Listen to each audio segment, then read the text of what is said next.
We will We ask do have Jerry then quorum. Yeah, we if do. she is found him.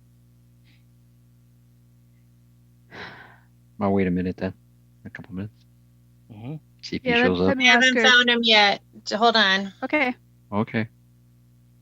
It's currently Chair Kochmar or Chair Brusso, officially. I Chair don't have a cat. Baruso. Chair Brusso. Okay, I thought for whatever reason there was a transition, but There was. There This was. Okay. is Chair Baruso's first meeting as chair. perfect. So Chair Baruso, we are live on YouTube in 21. Thank you. So we're going to hold up just a little bit to see if Councilmember Tran comes on. Maybe a couple minutes until I get word that he's there or not.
Jerry Lynn, any word?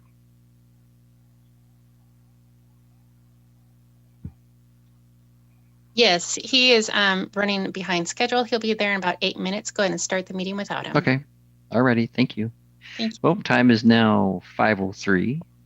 And so I'm going to go ahead and call our Land Use Transportation Committee, LUTC Committee, meeting into order. We have myself as chair and committee member, Councilmember Moore, and we also have Council President Susan Honda, Council Member Linda Kochmar, and Council Member Lydia Savadasan present. So, and I know we don't have any public comment, so we're going to go right to committee business. And so our first one is approval of minutes from August 3rd. Mr. Chair, I'll go ahead and make the motion to approve the minutes they've been submitted. Okay. Ruben, I will second. So all those in favor say aye. Aye. Aye. So unanimous. We have two for approval for the minutes. We move on to comprehensive plan rezone amendment shelter resources, and as to Doc Hanson. Doc?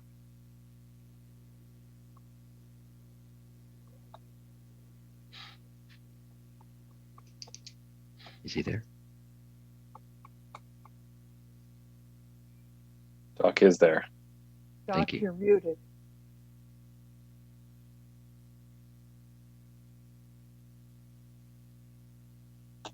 Doc, we can't hear you.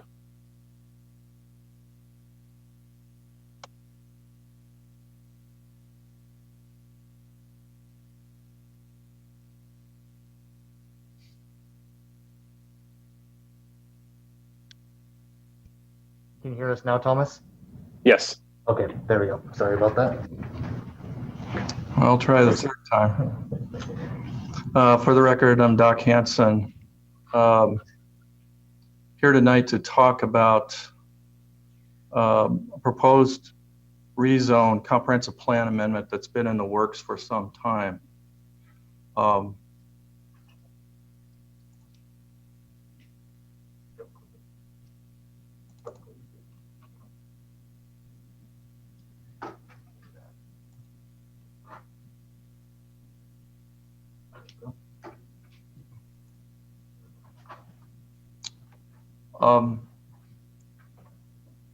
As I mentioned, this project has been at DRC for several years. It first came up in 2018, and the reason it didn't progress was because there was a problem with adequate access. In September 19th of last year, we received an application It changes the designation from 7.2 to RM 1800. The access to the site, we received title in January of 2020. This area is the area that is proposed for rezone from RS 7.2 to an RM 18, and you'll notice that there is a connection between the RS 7.2, BC, another multiple family district, and this one. From an oblique aerial, you can see approximately where the access easement is going to be and what was obtained by the proponents. This is the area that is being proposed for rezone. Development is planned in this particular area.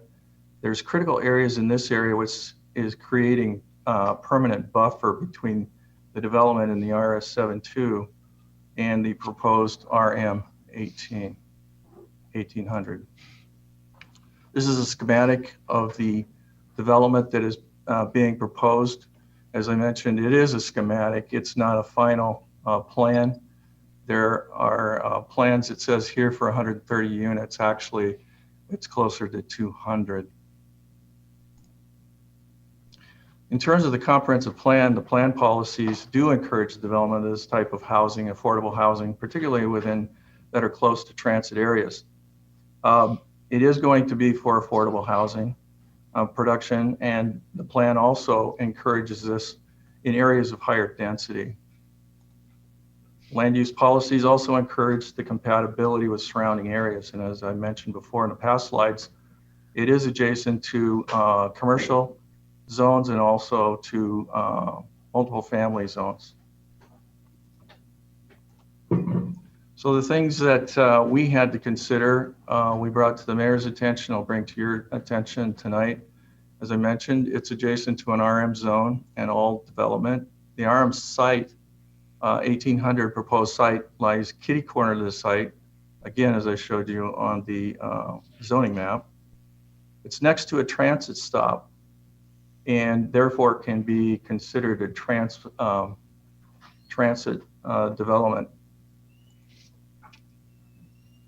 And again, as I mentioned before, there is a natural area which will not be built upon because it's critical areas in terms of steep slope. It provides a natural buffer between the single family and the proposed developments. I measured it today and it looks like the difference or the distance between the single family home and the multiple family structures would be about a city block, about 300 feet. The options for the LUTC to consider is recommend rezone classification or recommend denial of the proposed amendment. And after there was a public hearing that was conducted before the Planning Commission on July 15th, the Planning Commission unanimously made recommendation to council to approve the proposal. And Mayor recommends to approve, and I'm here to answer any questions. Any questions? Any council members or committee member? Yeah. Council member Moore. Thank you so much, Chair Baruso. Doc, can you go back to I'm trying to get a visual where this is potentially slated to be.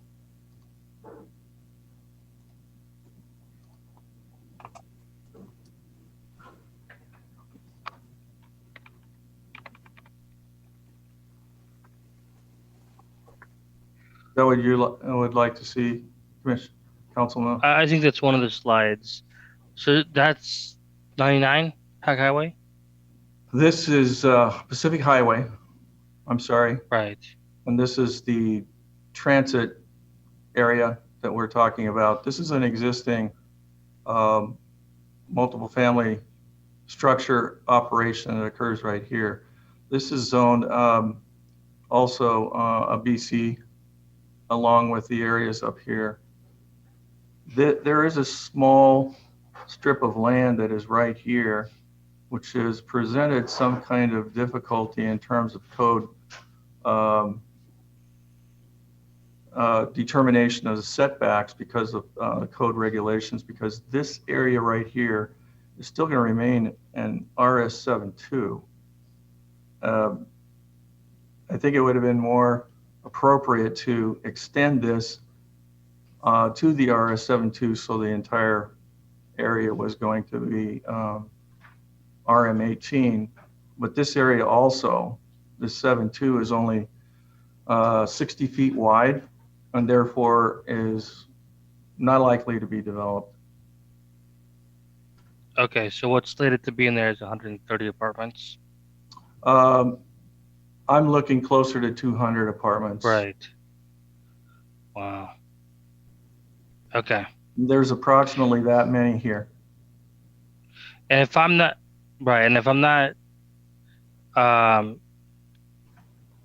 mistaken, is there another set of apartments that are coming in by Celebration Park? Yeah, there is a proposal that is in application right now near Celebration Park. And that proposal has a lot of things that have to be accomplished before it will go on the ground. Excuse me. This is the same situation. You're going to be rezoning if you make recommendation. This will be a rezone to another multiple family district and zone, but it's not for any type of project proposal, even though there is a group that makes or they develop affordable housing units. And like DevCo, right? They're not DevCo. It's called Shelter Resources, which is the applicant. Oh, got it.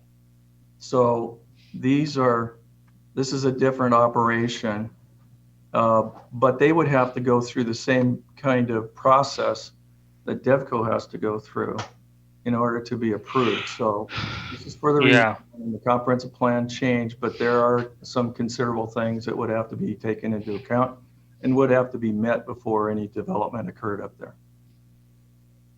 Sure, is just a lot of apartments that are in the works that are coming into Federal Way. So that's correct. Just kind of interesting. So yeah, thanks for clarifying that, Doc. Appreciate it. I have a question. Customer 7,000, go ahead. Yeah, thank you.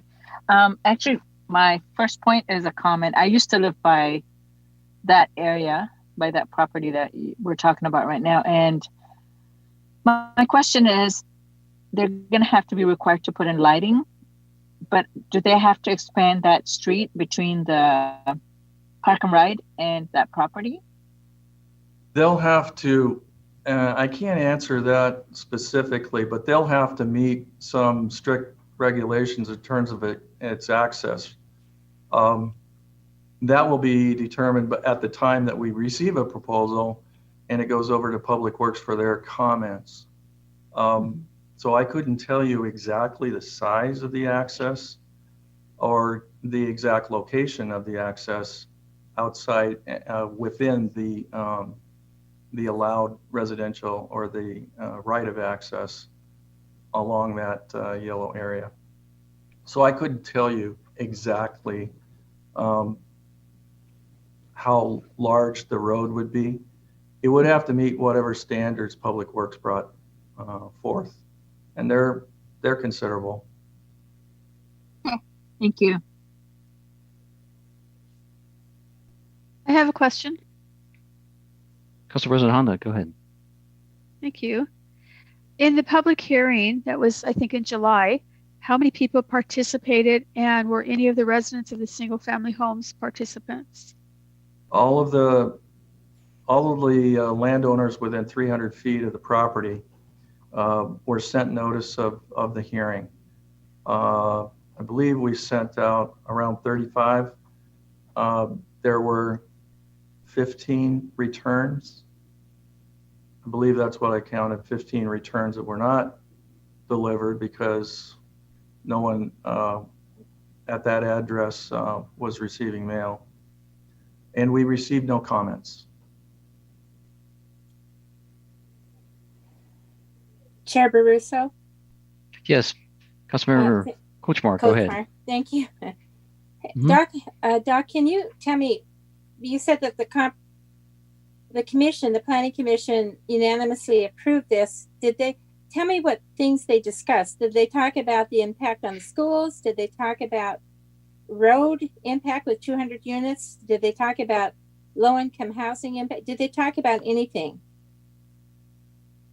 We discussed very briefly some of the impacts that may occur as a result of production of the apartments, low-income housing.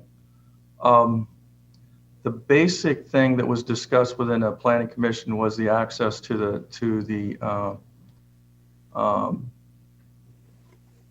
transit the transit station, and also the buffer between the single family houses. Okay. Can you tell me, Shelter Resources, who are they? They're a firm, an organization that seeks public funds to pass on to developers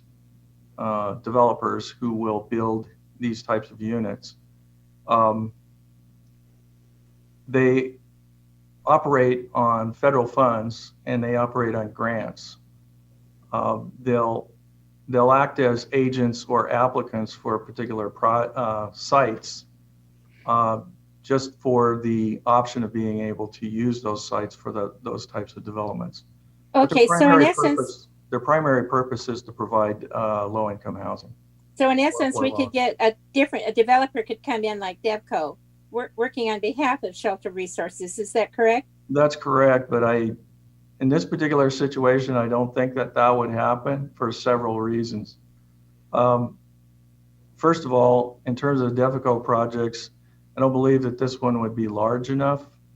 And the Shelter Resources, they do follow up with their projects. That doesn't mean that it will come in. It just okay, sure. Can you tell? Could come in. Yeah, could you tell me some other project that Shelter Resources has built? I can't, but I could get that information at the time of the council meeting. The reason I'm asking is because, we're trying to grow our city in multiple ways.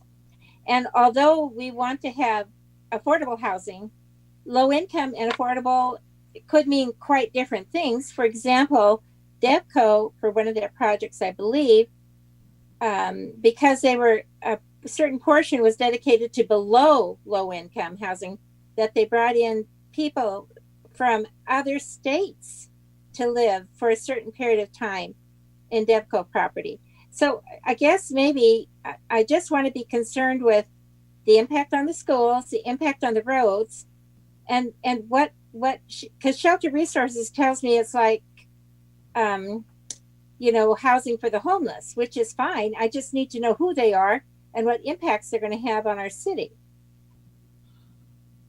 That'll be dependent upon the actual proposal that comes in. I can tell you that in terms of Devco projects, most if not all of the people that live, the residents that live within that project, earn 60% or above of the area median income.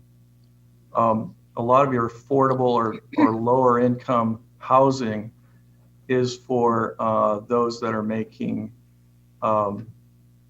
would be making less than 60%. Shelter Resources, I couldn't give you a background in terms of whether they provide area housing for lower income, but most of these developments do provide services for those making 60% and above of the area median income, which would be around $67,000 at this point. Okay, thank you. I have another question, Chair, if that's okay. Yes. Council President Honda, go ahead. Doc, can you define what affordable workforce housing is, please? Well, there's a number of descriptions and definitions of affordable housing. HUD usually uses, and within our code, we actually use definition of households that are making, households of 4 people making 80% or earning 80% of the area median income. Anything that is built below that is normally considered affordable. Thank you. Councilmember Moore, you have your hand up still. Did you have a question?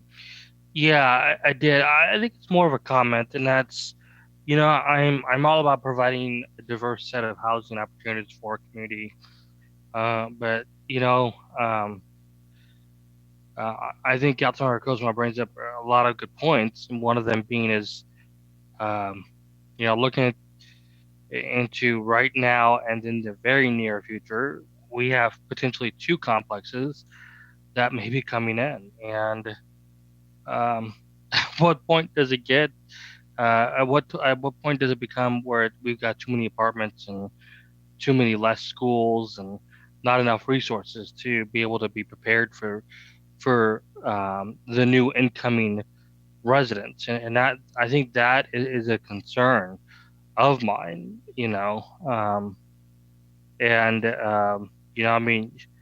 Doc, you hear concerns constantly about our residents, concerned about too many apartments in our community and whatnot. And again, I'm all about diverse housing opportunities and making sure that everybody has a roof over their heads.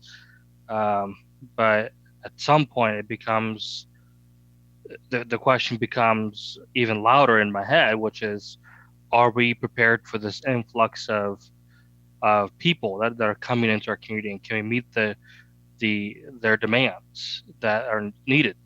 Police, firefighter services, utilities, and schools being the blatant one. So I think that's just my major concern, and I think the question is this, and that's, if this was to be voted down, what does that mean? I'm curious. Well, it would mean that this would remain in a 7-2 zone. So you'd have lots that would be required of 7,200 square feet with adequate access. They would be single family homes, and they would be adjacent to the multiple family homes that you can see to the west. I can't comment or say one way or another in terms of how the market would respond to this type of a site. I can say that this area could be available for different type of housing too, some of which you're going to be hearing about this next month in October, which is cottage housing. In cottage housing, you could, in an RS-72, you could probably get a number of, you could get twice as many stick-built houses as long as there's adequate public facilities related to it. So it could be a higher density single-family development if it was cottage housing, if it remained an RS-72. But that would take considerable amount of resources in order to do that. And you'd have to just evaluate whether a developer would want to build single-family structures behind the family structures. Chair Baruso? Yes. Before we go any further, we do have Councilmember Tran has joined us, so just want to let everyone know. But I had Councilmember Coach Mark, can you hold up? I have a question from Councilmember Sefadowson. Of course. Lydia, do you have a question? You had your hand raised. Yeah, I do have a comment. As someone who has lived in apartments and multifamily housing for a very long time, and I even lived in tax credit property, I just also want to voice my opinion to say that, homelessness is a big issue in our area. If we take away affordable housing for people who need it, then we are also going to see a huge homelessness in our community. So this area, like I said, I used to live right by there, not too far, maybe a block from there. And it's, with school impacts and stuff, I do understand your concerns, both Martin and Linda, but at the same time, there's school impact fees that are put on the developer when it's being developed. But I am of one end, we all understand there's housing shortages, not everyone can afford to buy. And so affordable housing is very important and crucial to the survivability of any community as living gets harder and harder. And you all know that the highest expense for anyone is housing. And so I totally think this is important. The location does not infringe on a lot of single family housing. Like I think somebody was concerned about how the people in the neighborhood feel. And I personally support this development, but all these questions are valid in terms of police, fire, and schools. I think those need to be addressed from the front end and still move forward. And we heard that the Planning Commission had approved it unanimously also. And I'm concerned every time this comes up, and we're concerned about affordable housing being developed or multifamily units being developed. I do have a concern because we do need affordable housing to be made available to people who can only afford places to live that meets their need and that accommodates them. Otherwise, they're going to end up living in substandard housing because that's only what they can afford, and that's also not acceptable. So I just wanted to make that comment. Thank you so much for your time. Thank you. Councilmember Coachmore, then we'll go to Councilmember Tran. Oh, of course. Thank you very much, Chair Barusa. Well, I agree with you, Councilmember Sepa Dawson. Of course, we need appropriate housing for our residents. I have no problem with that at all. What I do as a council member want to find out, I have a question and then a request. So, Doc, I want to know, did you say that Shelter Resources bought Silver Shadow Apartments? I don't know whether they purchased them. I don't believe they did, but I can find that out. Yeah, I think I either saw that in the documents here or they were. Yes, they were planning on purchasing these and expanding that through this rezone. That won't change the zone of that particular parcel. I think what it'll do is probably increase the activity within this area, even along Highway 99. Okay, so then my other question or request would be, I need to understand the difference between, because we talk about affordable housing, and the difference between low-income housing and below low-income housing, because there is apparently for some development, if you're getting state money, I believe, if you go below the average income, that you can provide units, and the developer would get money to build the apartments if they provided those units for a certain number of years. So I guess what I need to know is, I want to know the proportion of housing. It's noble to say we want affordable housing. I need to know the proportion of low-income housing, affordable housing, and below low-income housing that we have in our city overall. Because if I go back 20 years, 25 years, the reason we became a city was to stop the proliferation of apartment growth, because we were a dumping ground for Seattle to bring in the folks to live here who would then travel into Seattle where the jobs were. That's called GMA, Growth Management Act. So what I don't have a problem with this particular piece of property, but I would like to, I do need to know from the school district how it's going to impact them. But I know we have an impact fee, but I need to know where we stand with our total housing stock and where we're heading. I think we need goals. We need goals so we're not just all one way, but we need to have a balance in our city We need to have a ban. We don't have any place for seniors to live, for example. And that doesn't mean seniors are essentially low income. We've got a lot of shag apartments, but there's a real dearth for people who are just modest income folks who probably wouldn't qualify for shag, and still they're moderate income folks because they're retired. So we just need to have, I need to understand with the planning overall land use, where we're heading, and how much impact we're putting on where we're heading with our businesses. I don't see we can't keep having low income housing and not have a proper tax base to afford the roads, the police, the schools. I just need to have a better understanding. Maybe we need to have some kind of a study session so we can look at where we're heading. So I'd like to request that of you, Chair Baruso, at some point. Mr. Chair. Yes. If I may address, it sounded like you were making advertisement for future activities. We received a grant to develop a housing action plan. We are in the process and actually have received current data on current housing in terms of needs, what we have in the city in relation to the rest of the South King County area. I intend to present this information to you very soon.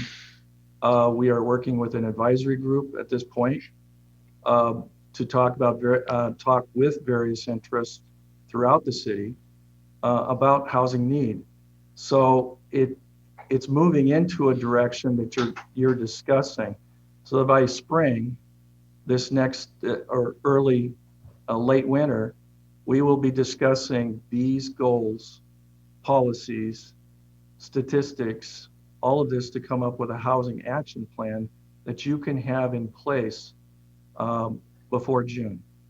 That's our plan at this particular time, so that you will be seeing this information as soon as it comes out, and our consultants are providing this information at this point. Thank you. Chair Baruso? Yes. I'd like to, at some point, I'd like to meet with the school board to find out what our goals, our action plan, how that's going to affect the schools. I'd like to know that piece in particular, because we never talk to them. I don't want to present a problem for them. But I would just like to have feedback as well, whether we talk to them personally or have them give us feedback.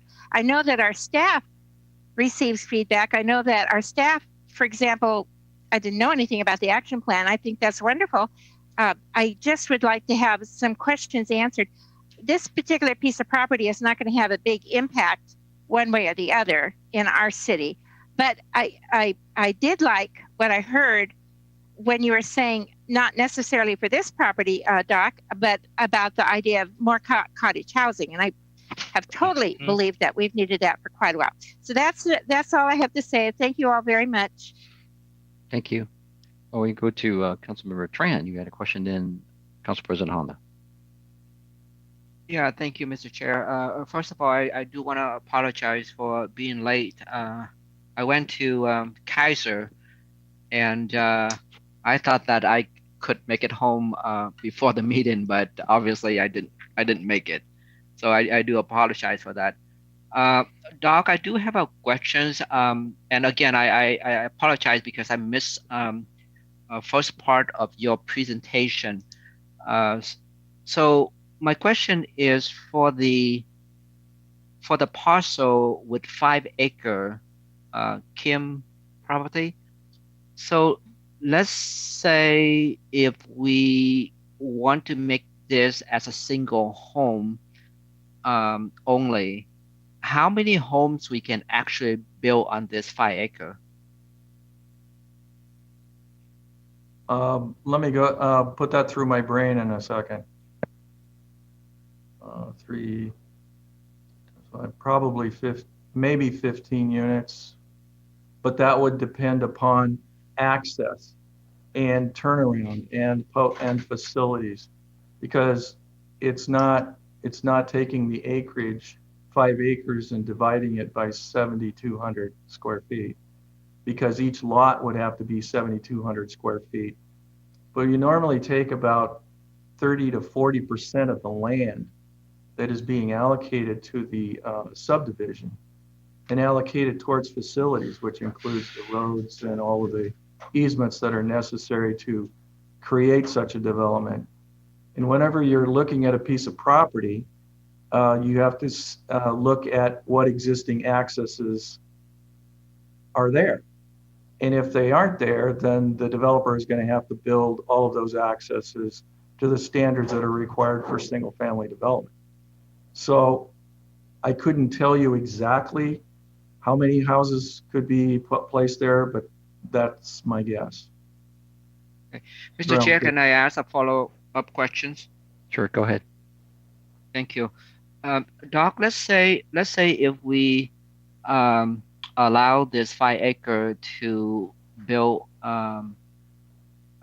condo or apartment, is it possible if we can put some type of condition that, for example, we are gonna only allow them to build mid-level or upscale condo or apartment? Can we do that? It's very difficult to do that within the code that exists within the city of Federal Way. Other jurisdictions that allow for rezones without a comprehensive plan and are actually done by a decision by a hearing examiner can place a number of conditions on the rezone itself. There can be a condition that's placed on this rezone. Problem with the condition is that you're footnoting your map, and if there was any change in this and you wanted to make any other land use changes, you would have to follow those conditions on that piece of property until those conditions or rezone was made. So for example, let's suppose that you did decide to rezone this property to an RM with that type of condition. And let's suppose also the Shelter Resources is not able to develop this, but some other developer might be able to. It would probably be very difficult for them to do such with that kind of restriction, but at the same time, they would have to. Now, there could also be somebody later that comes in and does decide that they want to go through this development and they would like to do something else. And in order to make that change, you'd have to go back through the process that we're going through right now. And there's going to be one that's coming before you very shortly, where you would have to change the ordinance that created it in order to take that condition away. That's the way the situation exists within the city of Federal Way right now. We're looking at options to change that, but that's the way it is right now. We would have to make a condition within the ordinance that it would have to be placed upon the map so that these conditions are constantly referred to. If it was a particular project, then there is a project procedure by which you could make conditions, and we could do that through SEPA, the State Environmental Policy Act, in terms of issuing what's called a mitigative determination of non-significance, so that it meets certain conditions. However, if you did something like that, you'd have to base your condition upon some type of environmental issue. And that doesn't mean an issue simply on slope or grading or that. It could also be in terms of services. Available services is part of the SEPA review. So there are ways to do that, but it doesn't necessarily have to be done through the rezone. Thank you. The reason I came up with this was because in my opinion, this may be a compromise option because I know that we do need affordable housing for our city, but at the same time, we don't want to build a whole bunch of low income units either. So that's why I asked a question. But anyway, thank you. Thank you. Council President Honda, then we're going to go to EJ after that. Thank you very much. I follow along with the concerns that Councilmember Kochmar expressed with needing to know an overall plan for the future of Federal Way and housing. For instance, when Sound Transit is done with the downtown train station, there could be 2 or 3 lots, that surplus lots, which could be developed into housing. And it could be lower income housing, or it could be market rate, but we'll see. So I think we need an overall plan before we go ahead and approve this so that we know what we're looking at in the future of our city. And I'm wondering, the housing action plan, you talk about it being ready in late winter. Do you have a better date than that? We're asking our consultants right now at this point to get us a more detailed schedule. We were hampered this summer. We were a little bit behind schedule, but we're catching up by having the advisory committee or the advisory group established and planning on beginning to meet at the end of this month. If that's the case, we intend to have some type of document ready for review by the first of the year. We would like the plan. We are talking to Planning Commission at this point and discussing the Housing Action Plan. This is a grant that was approved by the council, incidentally, last year. Right.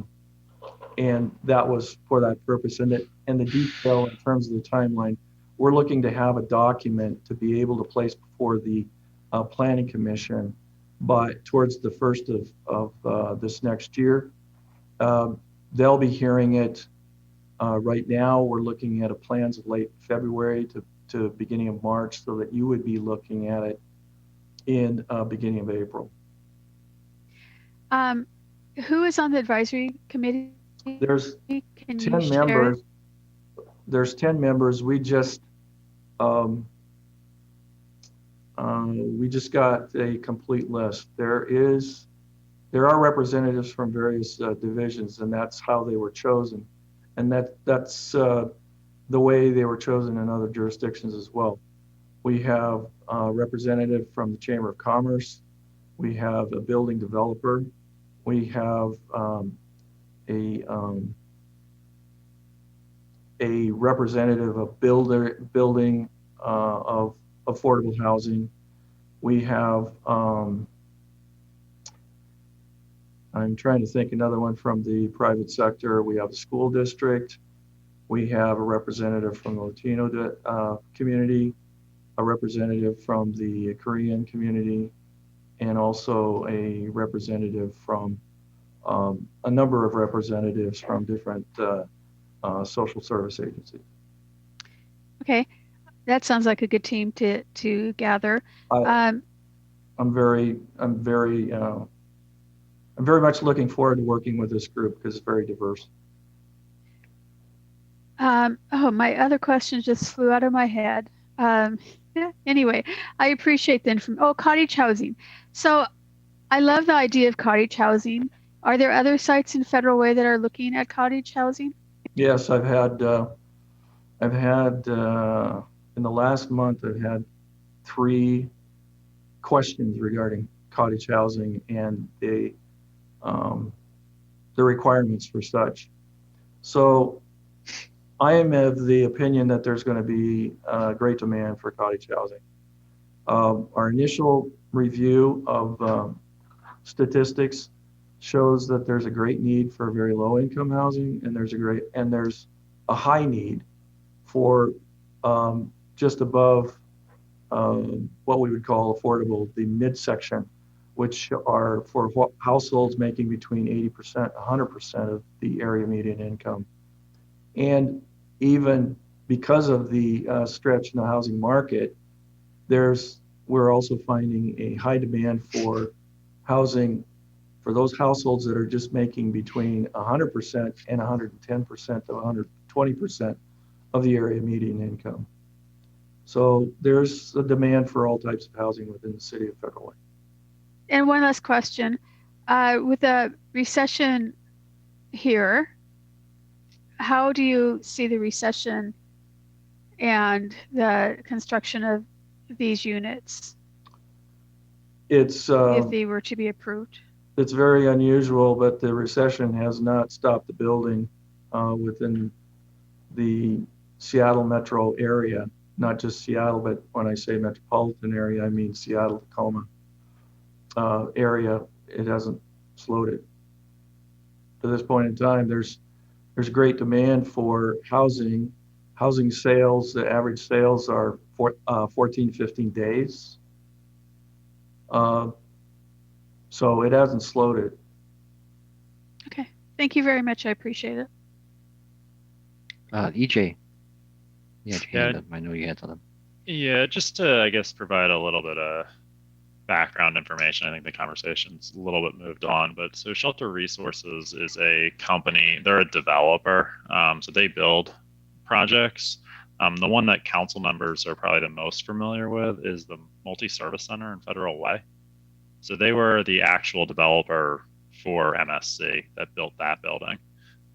They also have done a fair amount with King County Housing Authority, going and building projects on the county's behalf, as well as the Kitsap County Housing Authority. So that, they are a developer. They actually, frame walls and build things. And those are just a couple of projects that the council members are probably familiar with, just as background information. Thank you, EJ. I see some hands up still from Lydia and Councilmember Stephen Dawson and Councilmembers Moore. You have still a question? No? Yes. Thank you, Chair Brusso. I just I think something must be in the air because I'm actually agreeing with Councilor Kochmar on a lot of the points that she's stating, just because and again, I'll just kind of go back and be the second person that reiterates that affordable housing is absolutely important, and diversity is important when it comes to housing choices and opportunities. And so, but again, it's just, I think there comes a time when it's like, wow, how many more apartments need to come in before, if I'm not mistaken, I don't know if Susan knows this or anybody else knows, but there is no plans for another high school, is there? I asked that question of the superintendent before the last bond issue was passed, and it'll be several years before they can bond out again, to my understanding, because of the cost of the last bond. Several years. So just to kind of put this in perspective, and again, it's like I want to be ultra clear. I want to be sensitive to the housing needs within our community, absolutely. But to put this in perspective, we possibly may have this proposal, possibly, when it manifests itself a little bit more as it goes through its process. Potentially, we may have something that's percolating over at Celebration Park, and as Council President Honda said, the Sound Transit properties that could go into housing. So when you put all those things, in the forefront, you kind of begin to think, oh my God. And I think this is where Councilor Kochmar is right, which is, what is our plan? Where are we going with this? And so I think we need to study this. And Mr. Chair, I plan to actually abstain from this vote because I think I have some concerns. I don't want to vote no because obviously I want to be sensitive, but I think our citizens have been saying for a long time, and I think, like as Councilmember Coachmore said, our history. If you look at our history, we became a city because we did not want to become a dumping ground for more and more and more apartments. And I think that needs to be something that's kind of kept in the forefront. But Councilor Safadasian is correct. I mean, we've got to make sure that we're, providing for people. But at the same time, I'm just concerned that we're overloading this community and we're not able to meet the demands at this moment. So that's kind of my 2 cents where I'm at. So thank you. Thank you. Councilmember Coachmore, your hand raised again. Thank you very much, Chair. I have a request, again, another request, but I just want to make sure that we are not letting the tail wag the dog. We're the dog. We need to plan for our community, an overall comprehensive plan. And when you do these things piecemeal, I'm not saying that it's piecemeal per se, it's just that it's coming in piecemeal. I need to have a better understanding of where we're heading. For example, Doc, I'd like to know if in your housing action plan, and by the way, I'm fine with the committee that's doing this, but are they also looking at detached accessory dwelling units? Because our properties are going up in value because there's been no construction. If we can build, the mother-in-law apartment, because a lot of people out here have big pieces of property. Is that a possibility? Are they looking at that? And we have talked so many years. Why do we have apartments? Why don't we have condominiums? Because that's the entry level for our millennials to get into the housing market. I have a grandson who's just going into a condo near Stadium High School in Tacoma because there are no condos here. So, and I think your real estate folks are going to tell you that.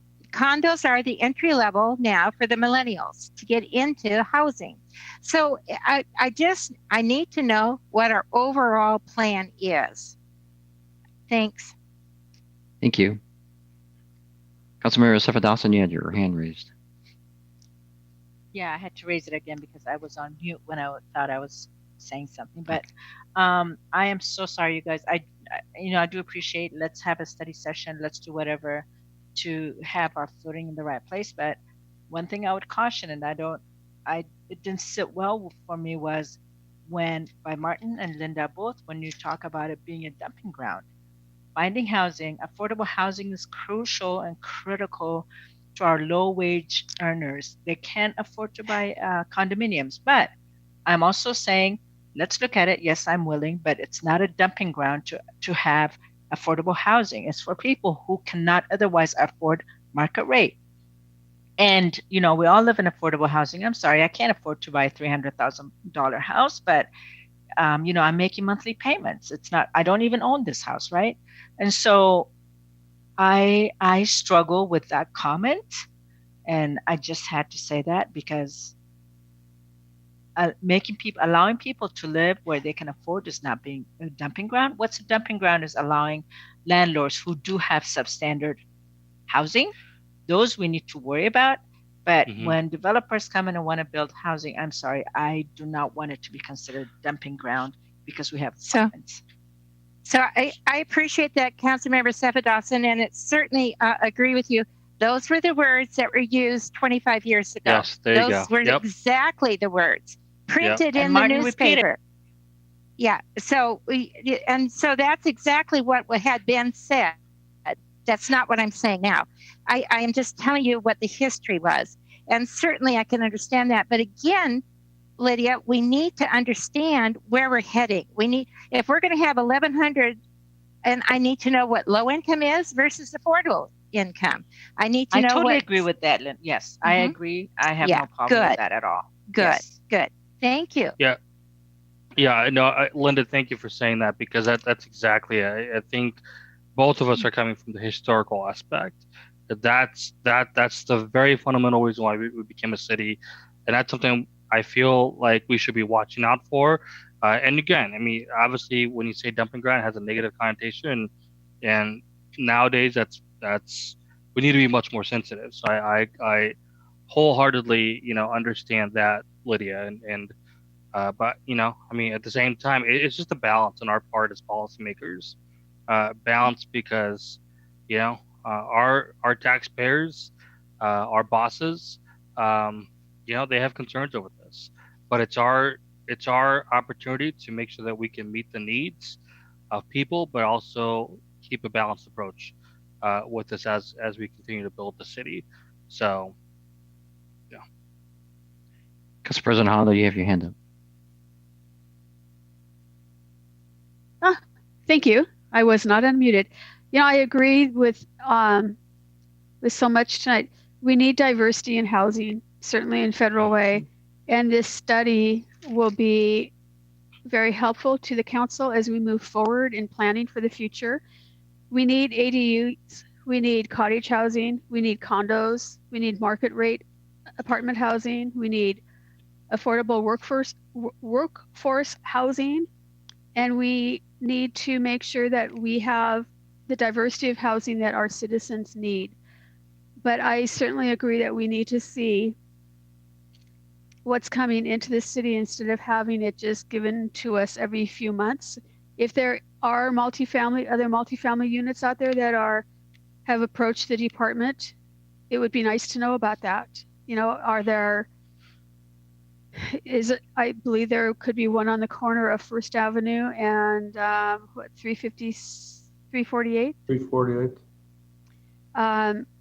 That land has been cleared. It's had a sign there for ages about multifamily coming in.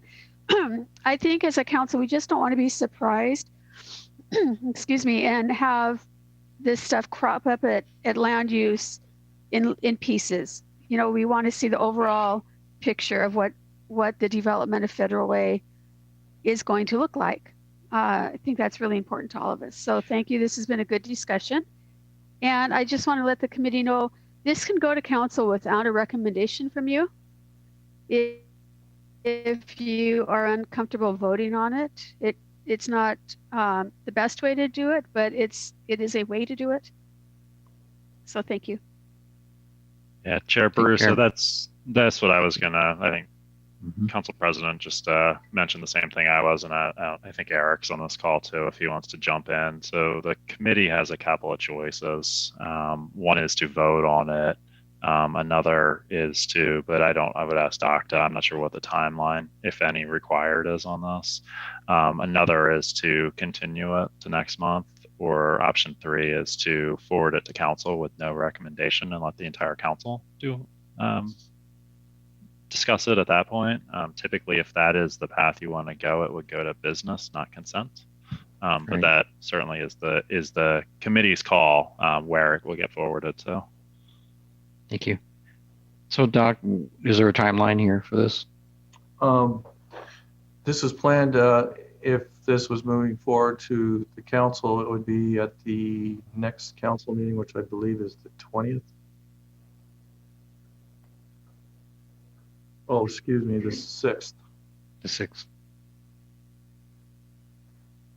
Is there a timeline, though, that you need to get an answer for the ordinance? I guess I'm asking too, though. I'm not you mean in terms of the applicants, in terms of our process? Right. That's what I'm wondering. In terms of our process, it would just go from this point directly to the council. There is no other timeline that's been. Okay. Alrighty. That's been set up. I have a few hands up still. So I have Councilor Kochmar. Do you have another comment, question? Oh, no, I'm fine with either putting it on hold until we do some more study. I just need to understand whether I don't think that this particular piece of property is going to cause any heartburn for me one way or the other. To tell you the truth, I'm fine with it. I do need to know how many low-income apartment housing is being planned by Sound Transit. I do need to know our overall plan for the city so that we have a mix of housing. not all one way or the other way, but a mix. And I just need to know the difference between affordable, low income, and below low income, and what our plan is in that regard. I just need to understand so that we're the people who are making these decisions on how this city should move forward. You know, it's wonderful to take care of our neighbors. We need to do that. I fully believe that. What we need to remember is that we need to have the tax base in order to do that. So we just need to have a proper mix so that, for example, our millennials and our seniors don't have to move out of town to find housing, so that we have a mix so that people who are of moderate income can also find housing. So at any rate, I just need to know the plan. And what I want to do is I'm going to be in charge. We're elected to be in charge. And that's what I would like to do. But I can't do that without having answers to those questions. And I thank you. I'll lower my hand. Thank you. Councilmember Tran, you had your hand raised. Yes. Mr. Chair, I think at this point, I am fine of letting this go to a study session so that we can take another look at this. So I just want to let you know that. Okay. So, point of clarification, Mr. Chair. So, Councilor Tran, are you saying bring it back to this committee next month to continue to study it, or is that a council study session? I think my prefer would be to bring it to the full council for the study session. That way, everybody have a chance to say whatever they want to say. Okay, thank you. Okay. Anybody else? I'll second that, actually. Yeah. Go ahead, Council President Hava. You had something real quick. Sorry. No, I was just going to say, I guess we have to work with staff on what the study session looks like and when we can do it. I'm not sure that we could do it in the very near future because we have all of our budget meetings happening very quickly in the month of September and October. So it might not, a study session on this might not happen right away. I would just want everyone to be clear about that. But I agree, we certainly need to study, to understand what's going on. Doctor, you're nodding your head about timeline of the study. Well, I was just, you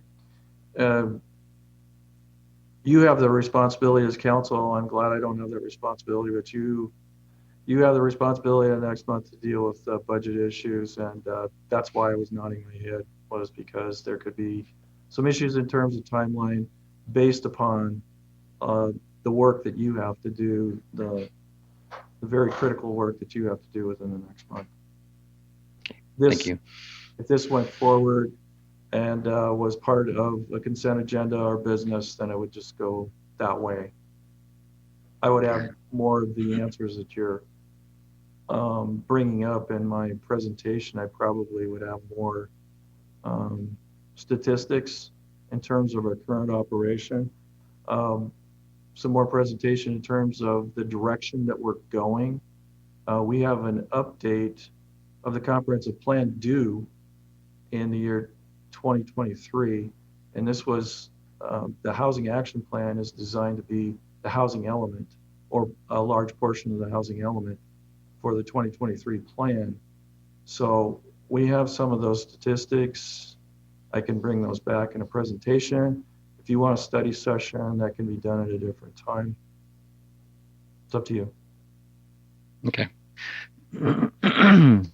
It seems like right now, if we're talking to committee members Tran and more, that we want to go ahead and take it to council business. That's what we're looking for.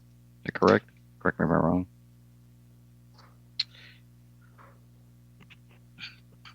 I mean, I'm fine with it, again, I'm not sensing any urgency on this. So whenever the time comes, I'm fine with it being on the business. Okay. Yeah, so Mr. Chair. Go ahead. I'm fine. I'm sorry. I'm fine with that too, as long as we allow staff to have enough time so that they can bring back whatever information that some of us needed to look at.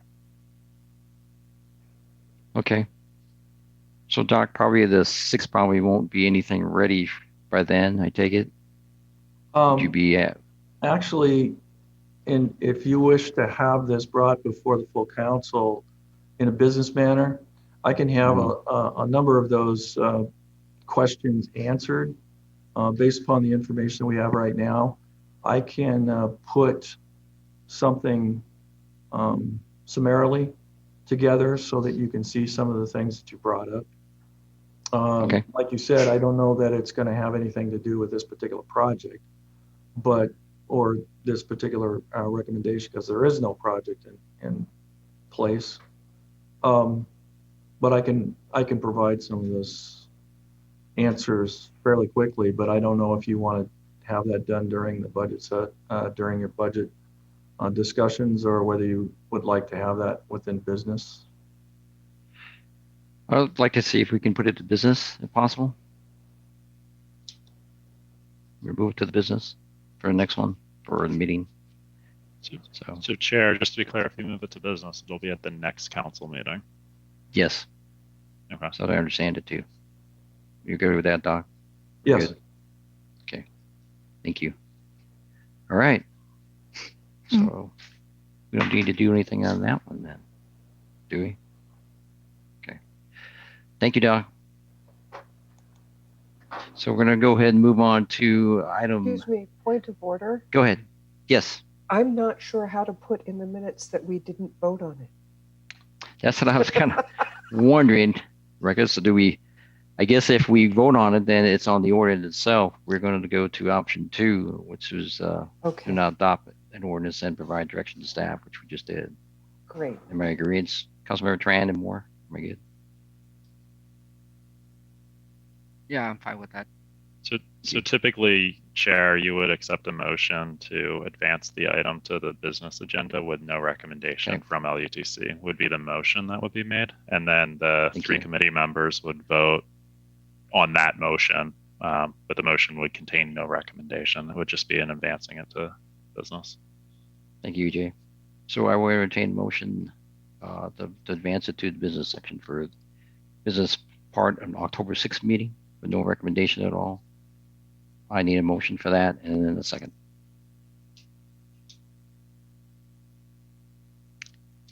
Cool. One.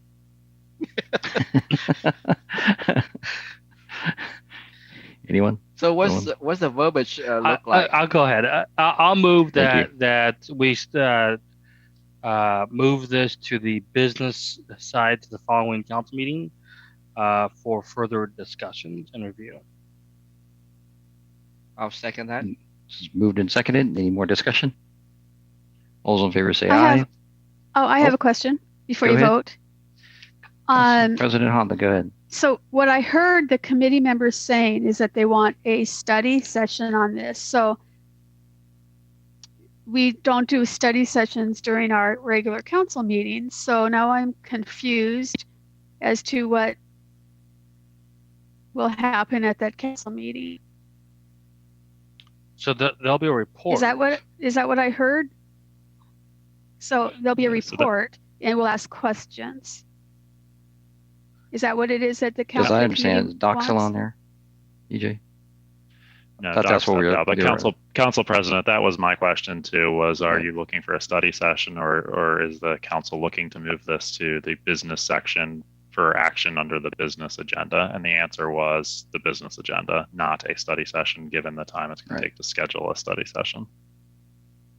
That's how I understood it too. Is that correct? Is that excuse me, that's what I understood, was that this motion or this the proposal for the change was going to go to the business discussion so that more of this information could be provided to the council. Right. Right. Originally, I recommended that this to go to study session. However, if staff are able to present the information that was requested by several council members, then I am okay to move this to the business section of the council meeting. Okay, I just want to make sure that you're doing what it is that you talked about doing. Yes, thank you. So that's the discussion. We still have a motion on the table, and it's been seconded. Chair? So do we have any more questions? Yes, go ahead. I have a recommendation. I recommend that your motion include the language that it's being forwarded to full council with no recommendation from this committee. Thank you, Eric. Because that's how it's kind of, I wanted to make sure that was done too. So the revised motion, recommendations. So, yeah, I'll revise the motion to say that I move that we move this sheet to the business side of the council agenda for the following meeting with there be no recommendation coming from this committee. Is that good, Is there Eric? a second? I'll second that. There's a motion seconded. Any other discussion on the motion? Seeing none, hearing none, all those in favor say aye. Aye. Unanimous, 3-0. Thank you. Alrighty. Let's move to, thank you, Doc. You still on there. Item C, the amendment to minor code amendments to FWRC with Becky Chapman. Becky? Okay.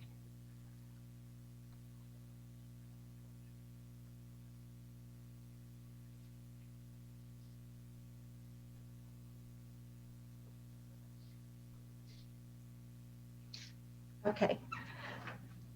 Mute. Okay. Nope. Good evening, Chair Brusso, LUTC members, and City Council members. I'm Senior Planner Becky Chapin, and I'll be presenting the minor code amendments for you this evening. So the policy question is, should the City Council approve proposed minor amendments to the code to improve consistency, provide updated public notification, and meet state law? Staff has identified several housekeeping items as minor amendments. These were brought to LUTC as part of the 2020 Planning Commission work program that was approved in February of 2020. These amendments are to Title 14, Environmental Policy, Title 18, Subdivision, Title 19, our Zoning and Development Code. These are minor amendments to reduce conflicts, inconsistencies, or omissions related to state law. They provide necessary updates and code clarifications that will allow for a streamlined review process.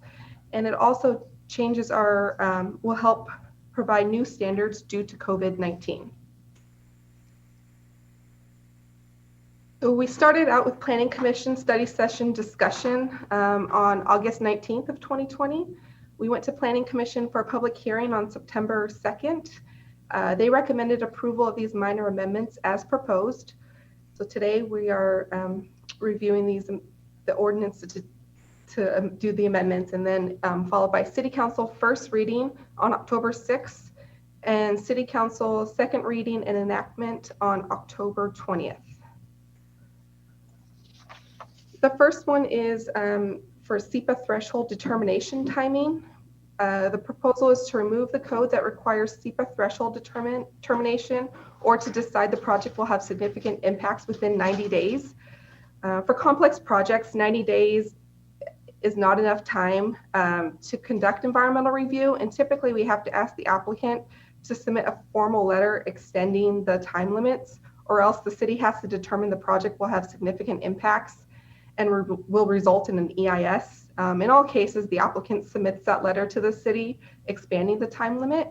So this isn't necessary this is not a state law requirement or anything like that. So we're amending to remove it to reduce delays and unnecessary formal extension requests.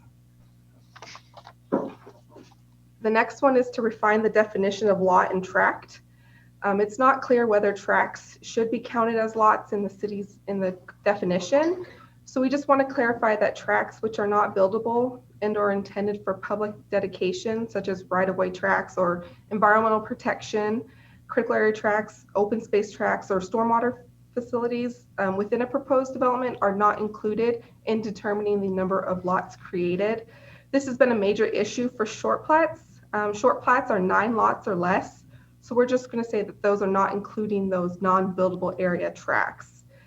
So there could be a plat with 9 buildable lots, 3 tracts, 1 for open space, 1 for stormwater and right-of-way, and it will still be considered a short plat.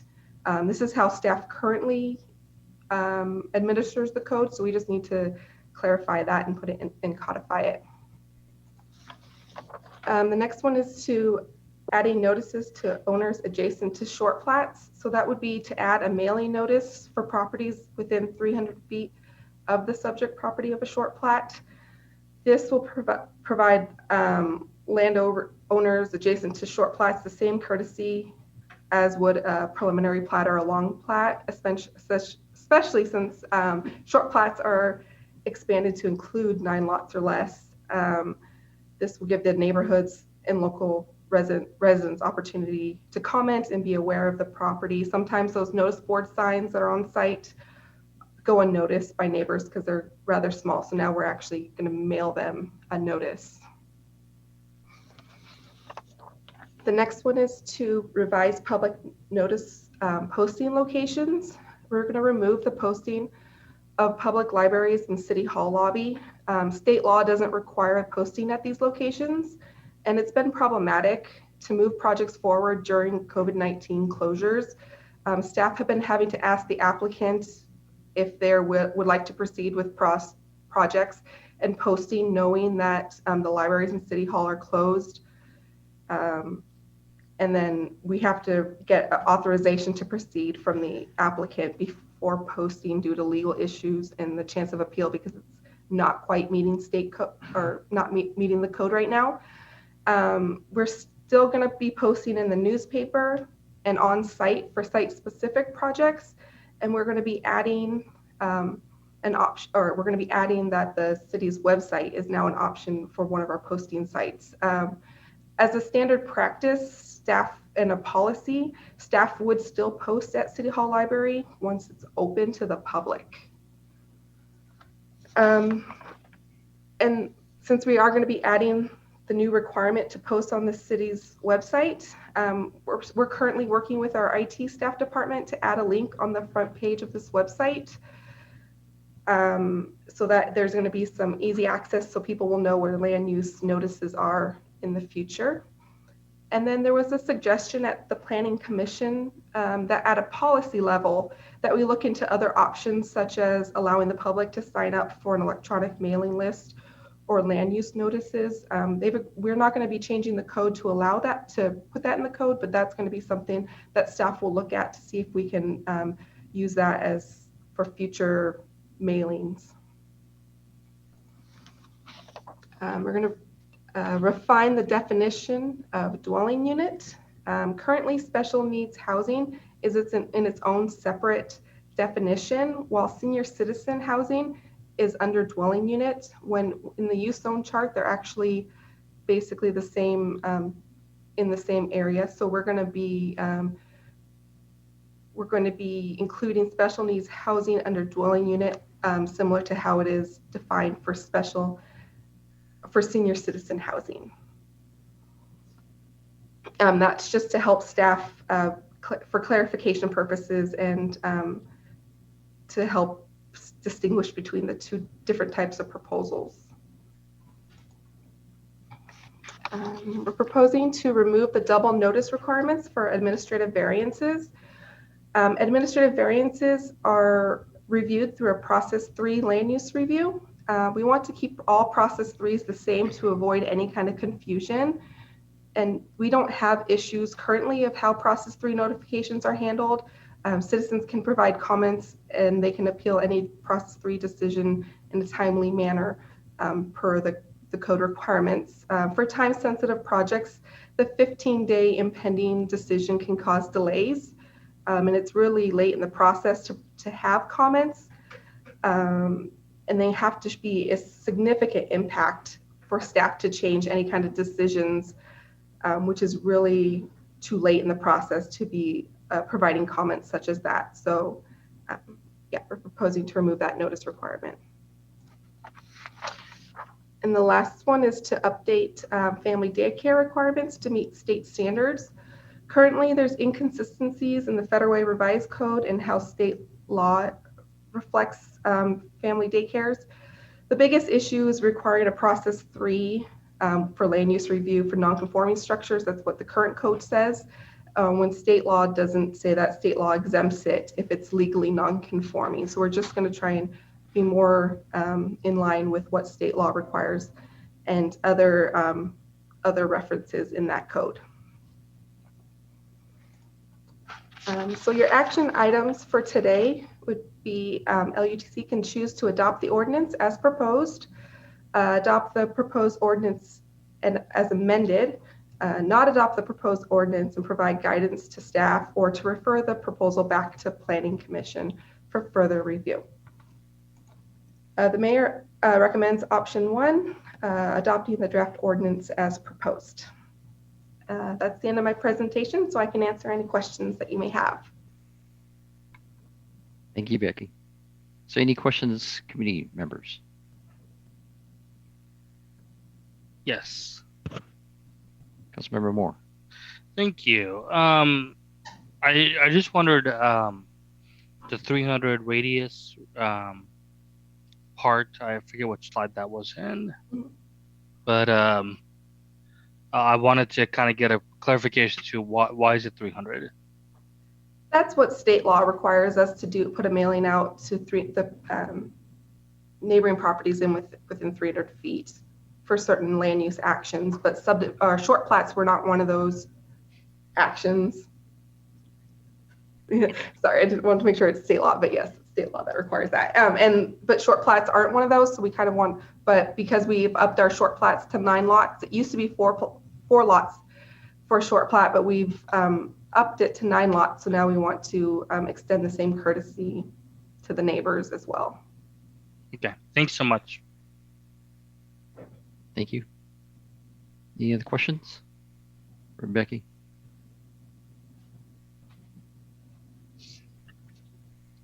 I take it this is more of a, but looking at everything, when I looked at it too, it's more of a cleanup for a lot of the language to be more efficient.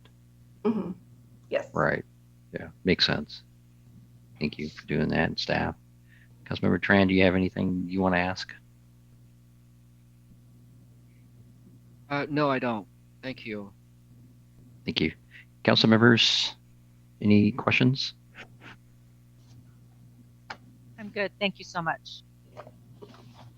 Okay. Hearing none, I guess I entertain a motion. We have a motion. Mr. Chair, I move to forward the proposed ordinance to the first reading on October 8, 2020. So I had that correction on that one too. Is that the 8th or it should be the 6th, correct? 6. Yes, thank you. Mr. Chair, I'll second that. Okay, recommendation to move forward proposed ordinance to first reading October 6th by Councilmember Tran, seconded by Moore. Any other questions? There's more discussion on the motion? Hearing and seeing none, all those in favor say aye. Aye. Aye. I will change the date by hand before it goes to the council agenda. Thank you, Rebecca. Because I caught that too, and I crossed it off on my copy though, but thank you. Motion passes 3-0. Thank you. On to item D. It's a master lease agreement with New Singular Wireless PCS LLC for small wireless facilities, and that's Desiree Winkler. Desiree?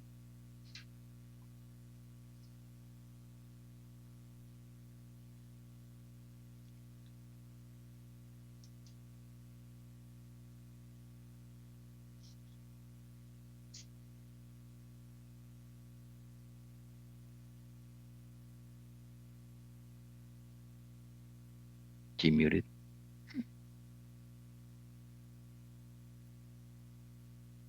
That's right. We can't hear you. I got it now. Saw you muted. I said, okay, she's still muted. It's a pull down menu. It worked now. Okay. Start again. Good evening, committee chair, committee members, council president, members of council. The policy question before you is, should City Council approve entering into a master lease agreement with New Singular Wireless PCS LLC for small wireless facilities? Some background information. The new Singular Wireless was approved for a franchise in order to install small wireless facilities.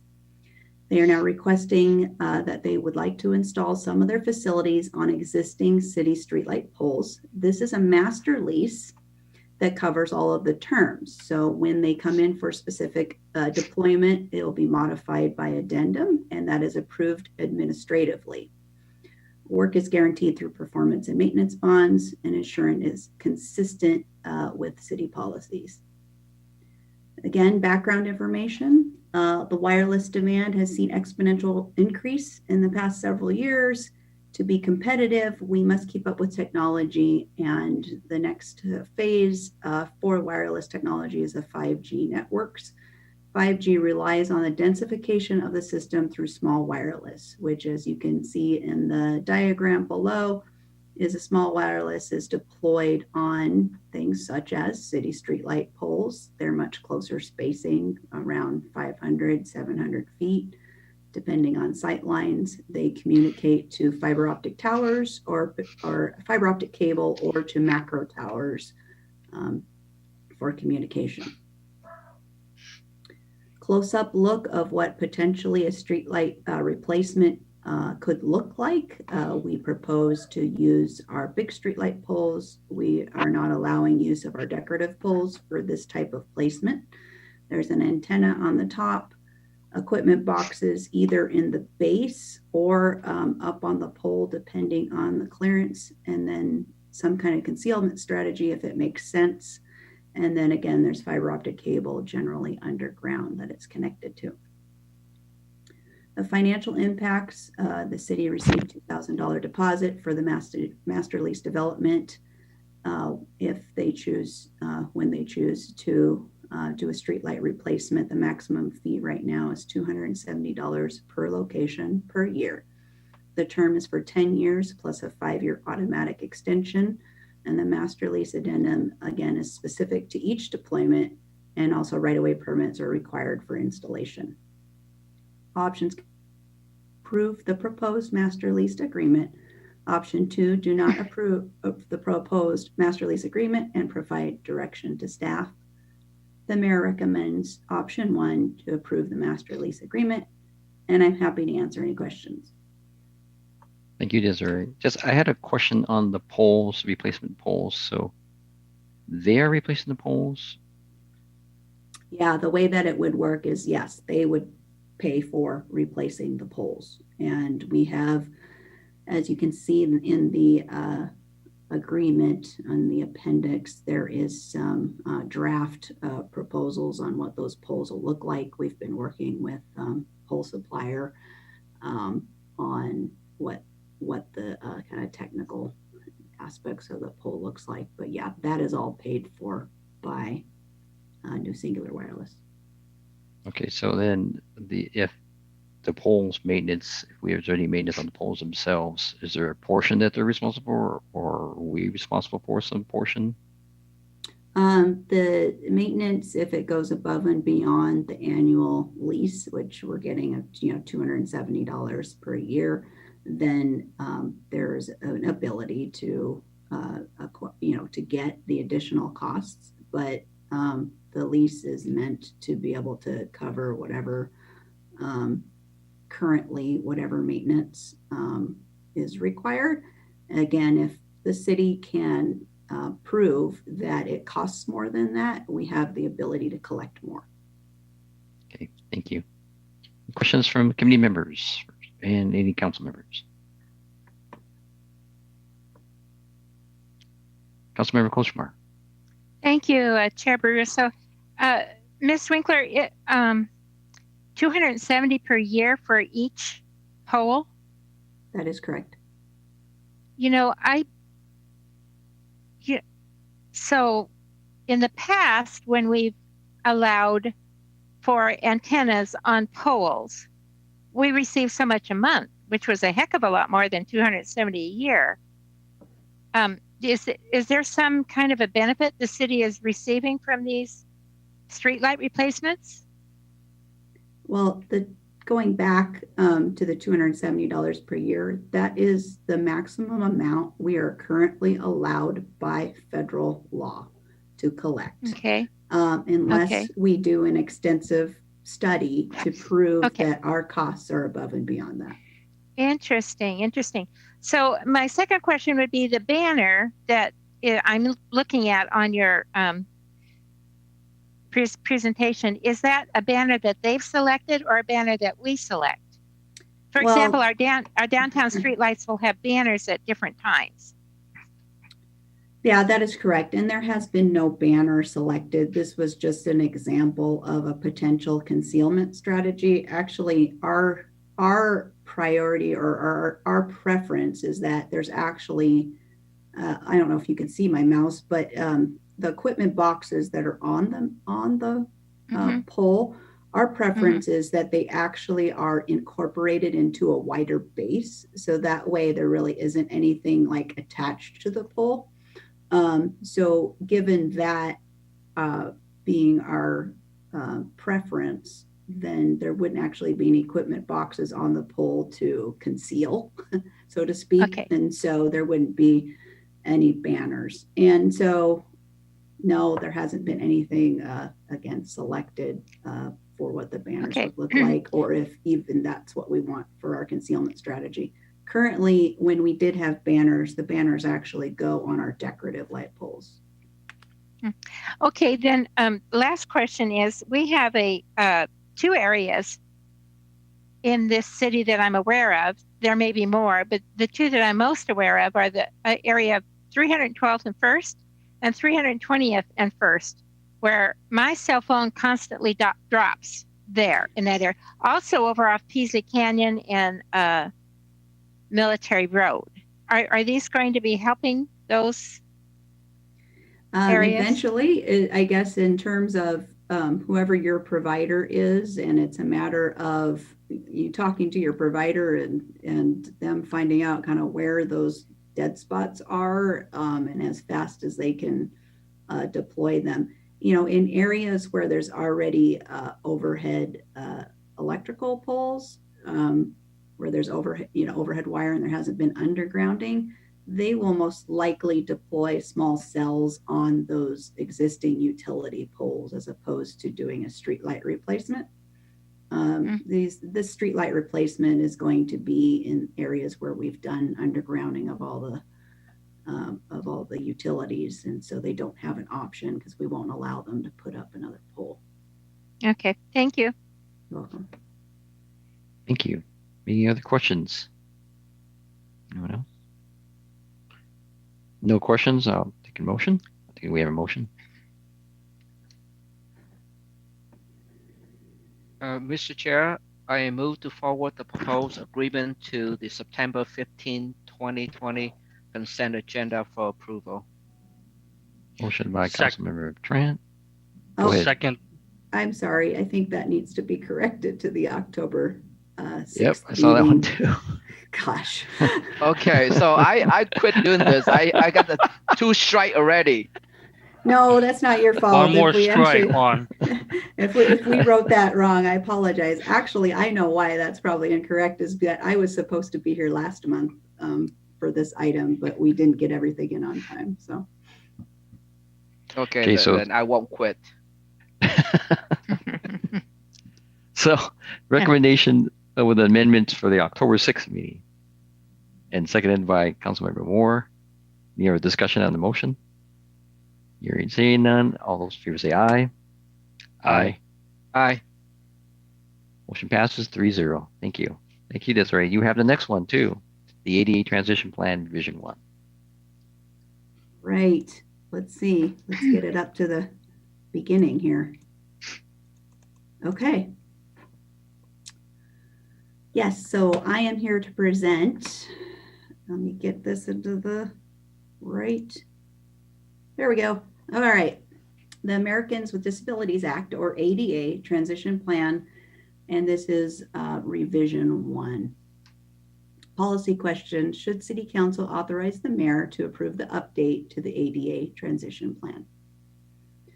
So some background information. The American with Disabilities Act was enacted July 26, 1990. This provides comprehensive civil right protections to persons with disabilities in areas of employment, state and local government services, and access to public accommodations, transportation, and telecommunications.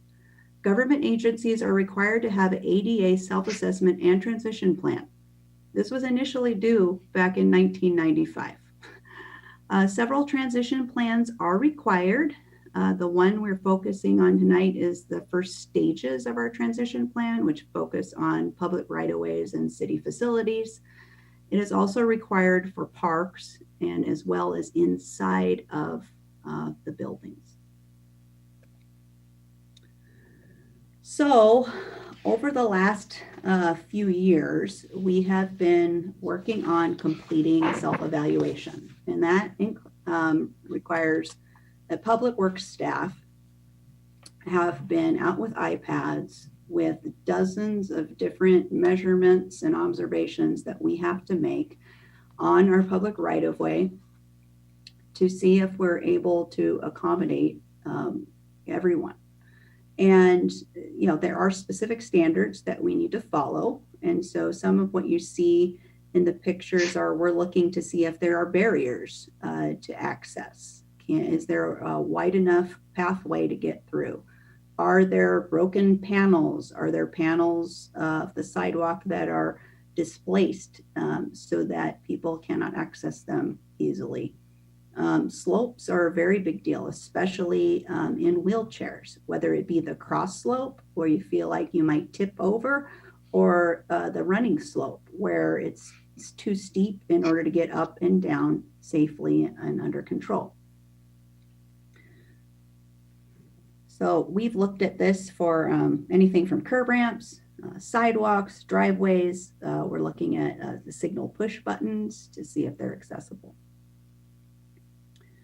So the original plan was adopted back in May 2019. The focus on the area were the public rights of way in the city center area.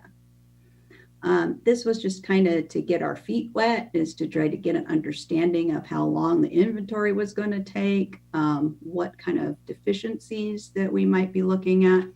So here is a summary of our findings from that initial publishing of this document. So in City Center, again, we have to record all the deficiencies. Now, whether something is deficient meeting current ADA standards doesn't necessarily mean it's inaccessible. It just means it doesn't meet the current ADA requirements. And then we looked at the priority 1 barriers. And the priority 1 barriers are really what is going to keep somebody from being able to reasonably access the facility. So when we looked at all of the deficiencies in just the city center area, is over $4.5 million worth of improvements that would be needed. But the cost for the priority 1 improvements was over $1 million. So that kind of gives us an order of magnitude of when we're kind of looking at all the deficiencies versus when we're going to focus our efforts as we have resources on the priority ones. So the next stage of the plan, which this is included in the revision, are for the arterial streets. And just looking at what the priority 1 barriers are, the total is a little under $6 million to fix the deficiencies, the priority ones. And then we also did a self-evaluation for the city facilities. We only focused on the outside of the buildings, looking at accessible routes between the closest bus stop, if applicable, or adjacent right-of-way, and also from the accessible stalls to the city, to the building entrance. And that's all we looked at. Again, it is required that inside the building gets evaluated under the law, but this focus again was just on the outside. So again, looking at the sidewalks, the curb ramps, those type of things. This is just an example of the inventory we took at City Hall. So for all the city facilities, which included City Hall, Community Center, Duma Space Center, Steel Lake Maintenance Facility, and Performing Arts and Event Center, the cost for correcting the priority 1 deficiencies is a little over $270,000. We also, as part of this revision, are trying to keep track of our progress on fixing and adding facilities. So since May 2019, we're added about $1 million worth of sidewalks. Curb ramp upgrades, we completed about $400,000 worth of curb ramp upgrades. And most of those are related to us needing to upgrade the facilities when we do overlays. And we also got a standalone Complete Streets grant to improve or upgrade the intersection of Pacific Highway and 320th. And then we did about $19,000 worth of panel replacements, where we're mostly removing like the heaves and the differential settlements. And we complete that with our own crews. When we did the original plan, public outreach was conducted for a good 6 months of time. We advertised the plan in the newspaper, made it available on the city website. We provided copies at public libraries and City Hall. Public comment was accepted through April 15th, and specific outreach to groups that represented people with disabilities and public transit agencies was sought and received. The plan recommendations, again, are to develop performance measures and processes to track removal of barriers, which we are doing. We have developed a standard grievance and request process for barrier removal. Develop standalone funding to remove the highest priority barriers. We do have proposals in the budget. Whether it is able to be funded or not is, again, a factor of what resources are available. And we are going to continue with the self-evaluation of stage 4 of the plan, which is the collector and residential streets. And we will update and republish the plan as needed. So the goal is to complete the residential sidewalks by 2025. And we need to develop a plan to complete the ADA transition plan for parks and inside the city-owned facilities. And we will continue to seek local funding and grant opportunities to remove barriers. So the options before you are option 1, approve the proposed ADA transition plan revision 1, or 2, do not approve the proposed ADA transition plan revision 1 and provide direction to staff. And the mayor recommends option 1 to approve the proposed plan revision, and I'm happy to answer any questions. Thank you, Desiree. Any questions, committee members or council members? I have a question. Yes, Council President Honda.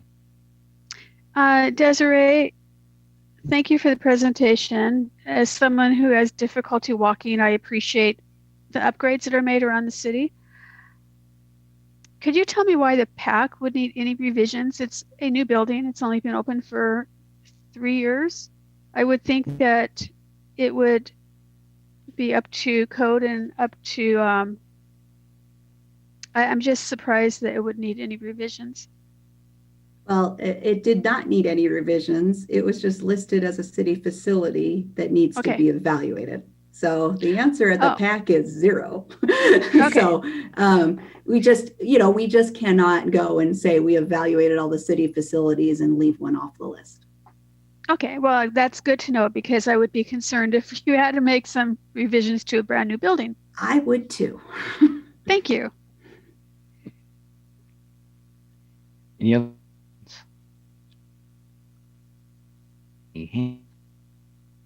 No hands. Okay. If there's no any more questions, we have a motion. Councilmember Tran will do it. I afraid to try the third time here. It looks good. There's a clue. It goes to the October 6th meeting. It says it right. It's got the date right. Go ahead. And I am having technical issues, so I can't really click on it, except if I scroll down. So, Okay. go ahead. Okay, I can Okay. make the motion now. Okay, Okay, I move to forward the proposed ADA transition plan revision 1 to the October 6th, 2020 consent agenda for approval. Second.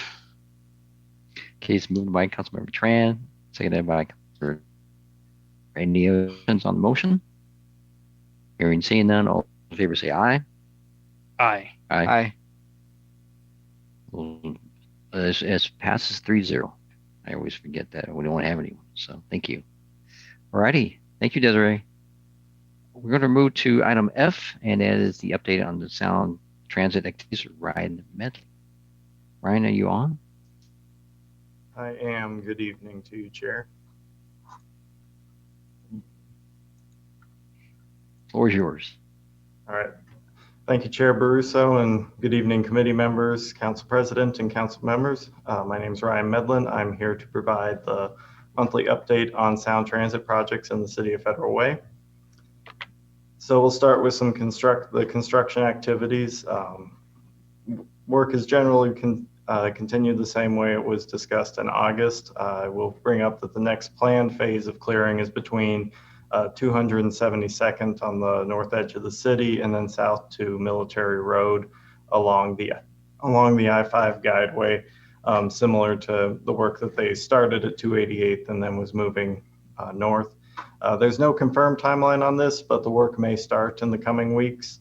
As far as demolition of buildings goes, they continue to work on demolishing the movie theater on 317th, and they have planned in the coming weeks some demolitions of smaller buildings along the alignment, particularly ones on right there at the corner of 28th and 317th, and the rest are north of 317th. And then the other thing I will note is the contractor Kiewit is beginning to prepare for the wet season, because believe it or not, summer is ending and the rainy season will start in about a month. This work focuses on stabilizing soils to prevent erosion and making sure their temporary stormwater system is set up to handle the rains when they do come. One thing I did want to note is they continue to talk to the homeowners just north of 288 that are right along the guideway and have been most impacted by some of the trees that have been removed along the interstate there. A lot of the discussions have actually focused on the health of trees that have not been removed. So they've had a project arborist that has been visiting and assessing the health of those trees, both in terms of safety for the homes and the future guideway. And then the other thing I will note is that the contractor, as part of their contract with Sound Transit, is required to donate 1,000 trees to project neighbors or people that live near the project, 1,000 trees in the city of Federal Way. And they are working on getting some of those trees earlier than expected to the people that live along I-5 so that they can plant them hopefully this fall and start the process of regrowing new trees in their yard. As far as design, I did want to bring up a coming change. This isn't meant to be the final discussion on this. This proposal will ultimately come before you formally in the future for consideration. But due to some challenges in design, Sound Transit is proposing not to construct fiber optic that they originally planned to construct as mitigation for the project. They instead are wanting to provide a fee in lieu mitigation. This would be to cover the cost of the city doing the design and the construction of a comparable fiber optic line. So they would ultimately end up paying us both for the design and the construction work of this new fiber optic. And we believe that it will ultimately lead to us getting a better product and accomplish the same goal that was in the project development agreement. So this will ultimately come through council, so you will see it in the future in greater detail. But because this is an issue that's come up and we're starting to see that the fee in lieu is the way forward for this particular mitigation, I just wanted to bring it to your attention on this briefing. I'll finish as always with the Tacoma Dome Link extension and OMF South. They still have they are still planning to do a station access workshop towards the end of this month. It would be about non-motorized access in the South Federal Way area. And for Tacoma Dome, the official schedule expects the draft environmental impact statement in the latter half of 2021. And for the OMF South, they still have it on the official schedule as fall 2020 with preferred alternative in winter 2021. That said, they have verbally started discussing with us delays that they're facing due to COVID-19's a bit impacting their ability to do the environmental work. So while we haven't seen it show up on the website or had it presented in a formal schedule change, verbally in a meeting today, they did mention that the OMF South draft environmental impact statement will likely not be released until at least the first quarter of 2021, so in the winter, and then everything else would be pushed out accordingly. Similar to Tacoma Dome Link Extension, they're now projecting that they'll release the draft environmental impact statement in the last quarter or almost near the end of 2021, possibly into the beginning of 2022. One of the reasons they haven't published the schedule formally yet is that since COVID-19 is still very much going on, there's still a chance for greater delays, and they're doing they're still assessing the situation. The other caveat to this is result of the impacts to them being able to do their work. This is separate from what they're calling their project realignment work, which is them reassessing construction timelines based on funding challenges that COVID-19 is presenting to them, as it is with many government agencies. So with that, I'll happily take any questions. Thank you, Ryan. We have Council President Honda, then Councilmember Kochmar. You have a question. Hi, thank you, Ryan, for being here as usual. The public art that was put up along the fence downtown was damaged at one point, and there's a lot of fence there that still doesn't have public art on it. What is the intent of Sound Transit for the whole fencing? Are they going to have more public art? Are they going to just keep the public art to where it is now? Do you know the intent? Last I heard, the intent was to repair it and put it back up, but I don't know that for sure. So I would feel better if I followed up with them and then sent that out. So will you ask if there'll be more public art put up along with that question? Yes, I can. I'll ask it to long term. Okay, thank you very much. As to the delay in the is it the studies for the OMF facility? Have the property owners been informed of those delays? No, they would not have. I actually just heard about it myself 2 hours ago, and I don't believe it's formal yet. So okay. The official schedule, if you look on the website, would still say fall 2020 for the draft environmental impact statement. So I believe they intend to go back out once they are on a more firm footing, but obviously fall's a week away. So they're going to need to do it soon. So will they inform the property owners there? I know that they're very, very concerned about what's happening. I expect they will. I don't know their formal plan for that, but they usually try to stay in front of it, but they like to do that outreach once they have the final schedule, but I can ask them directly when they plan to reach out to property owners. Okay, thank you very much. I appreciate it. Councilmember Kochmar. Thank you very much, Chair Bruce. So I would like to know, I have two questions actually, Ryan. The first one is regarding the fiber optics, the fee in lieu of. We have fiber optic all through the downtown, which I'm pretty sure has been dug up with your equipment. And so you're not going to put the fiber optic back in. You're going to do a fee in lieu of to the city to have the city replace at a future date. Is that right? So this project is special mitigation. I mean, Sound Transit will realign the fiber optic as they need to accommodate the construction, but this was additional mitigation that's essentially to create new fiber optic for the city. They will essentially build a parallel line that runs from the north end of the city to the downtown area and will provide a benefit to the city through giving us redundancy. All right, thank you. I was just worried about getting that in because it's our businesses. Any business that comes in is going to want to know that there's fiber optic in the ground, or they're not going to build there. Yeah. Okay. And Brian, we were talking a little bit earlier about Sound Transit's plans for housing next to the parking garage. Can you tell me what those plans are?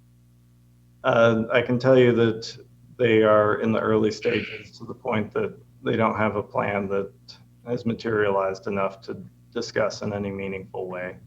Right now, they are still assessing.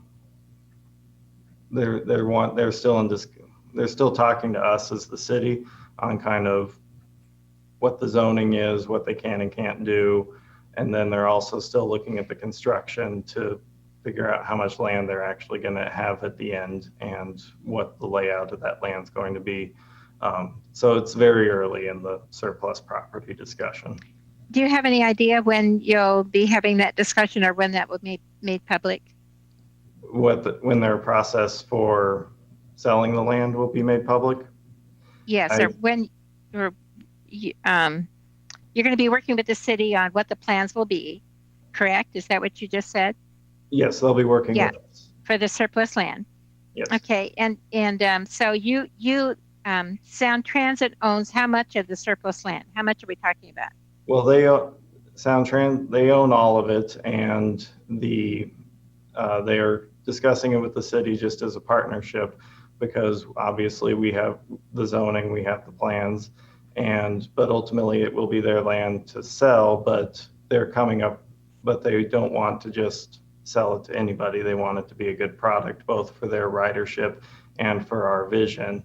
And so they're meeting with us to kind of talk to it. And once we know what their plan starts to look like, I'm sure either Sound Transit or myself will be able to bring that back to the council, but they're not in that place where they don't have a plan to present to us yet. How many acres are we talking about?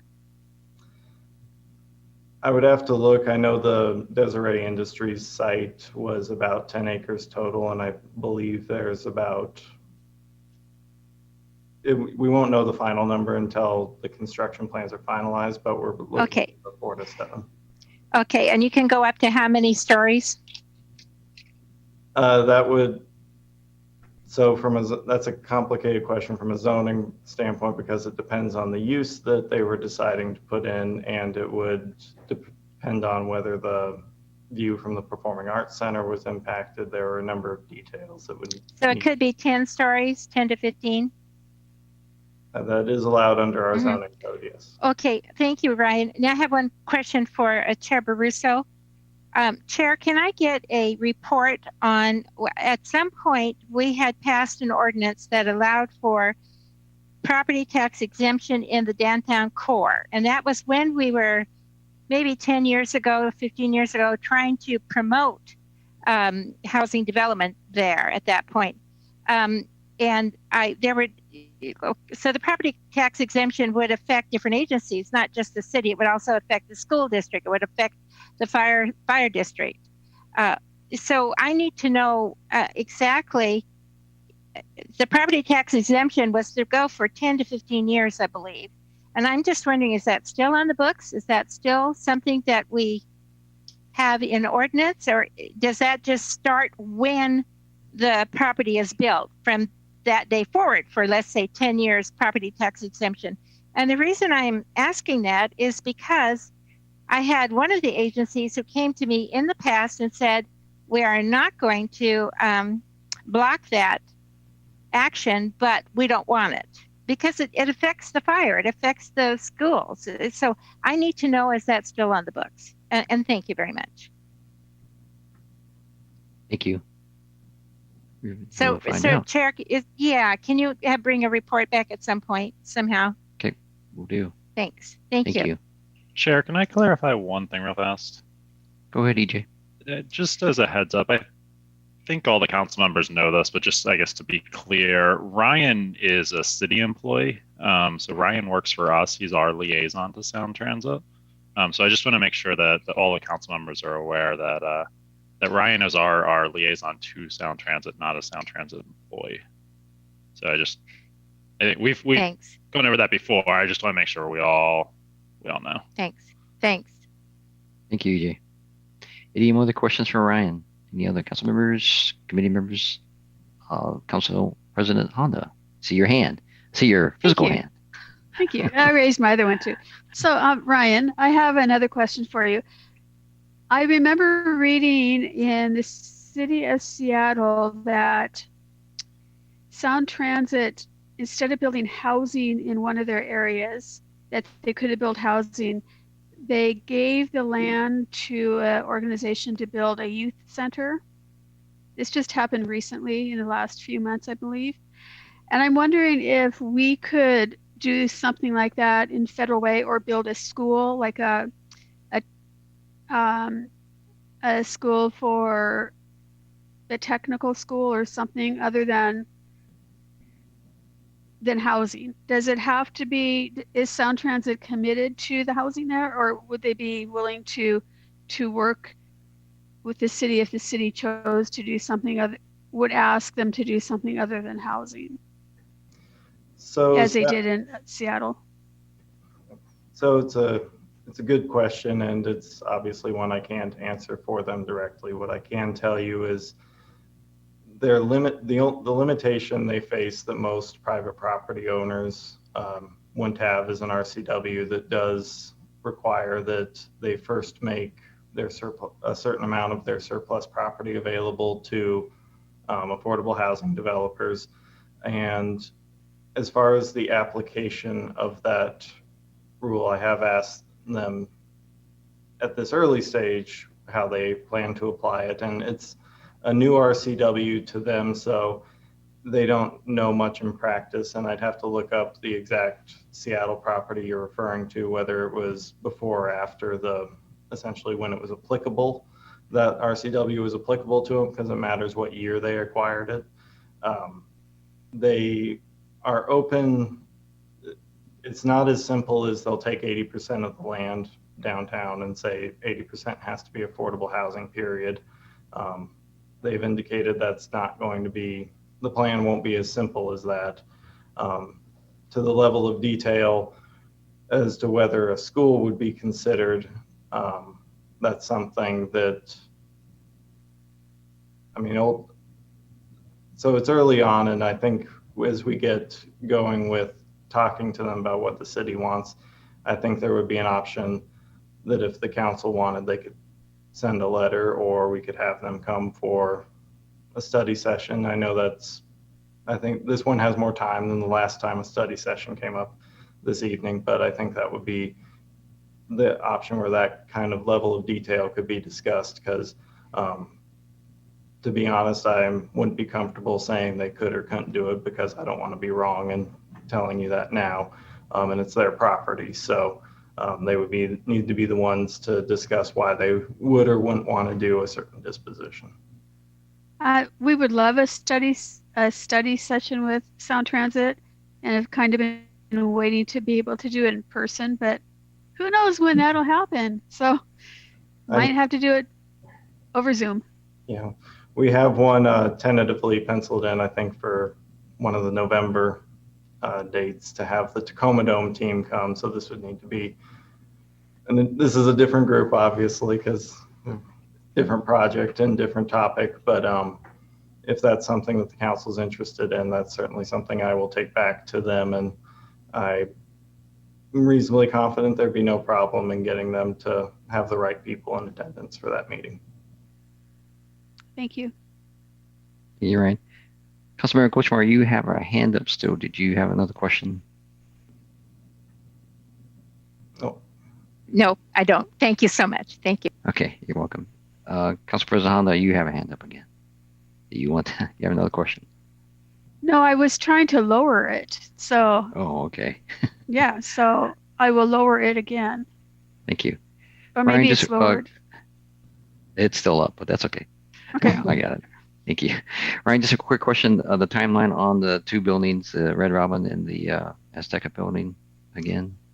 So I knew that one was going to come up. So I was looking, and they haven't put it on their construction schedule to take the whole building down.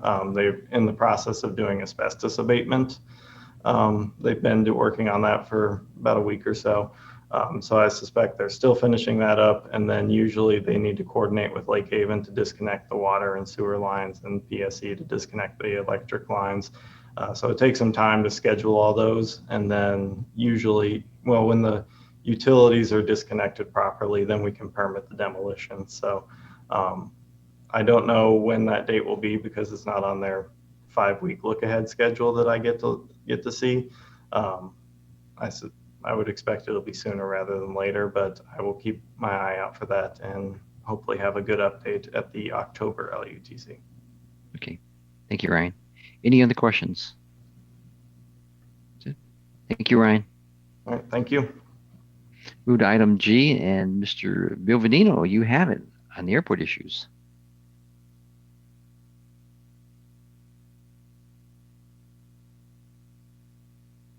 Bill, I think you're muted too. There you go.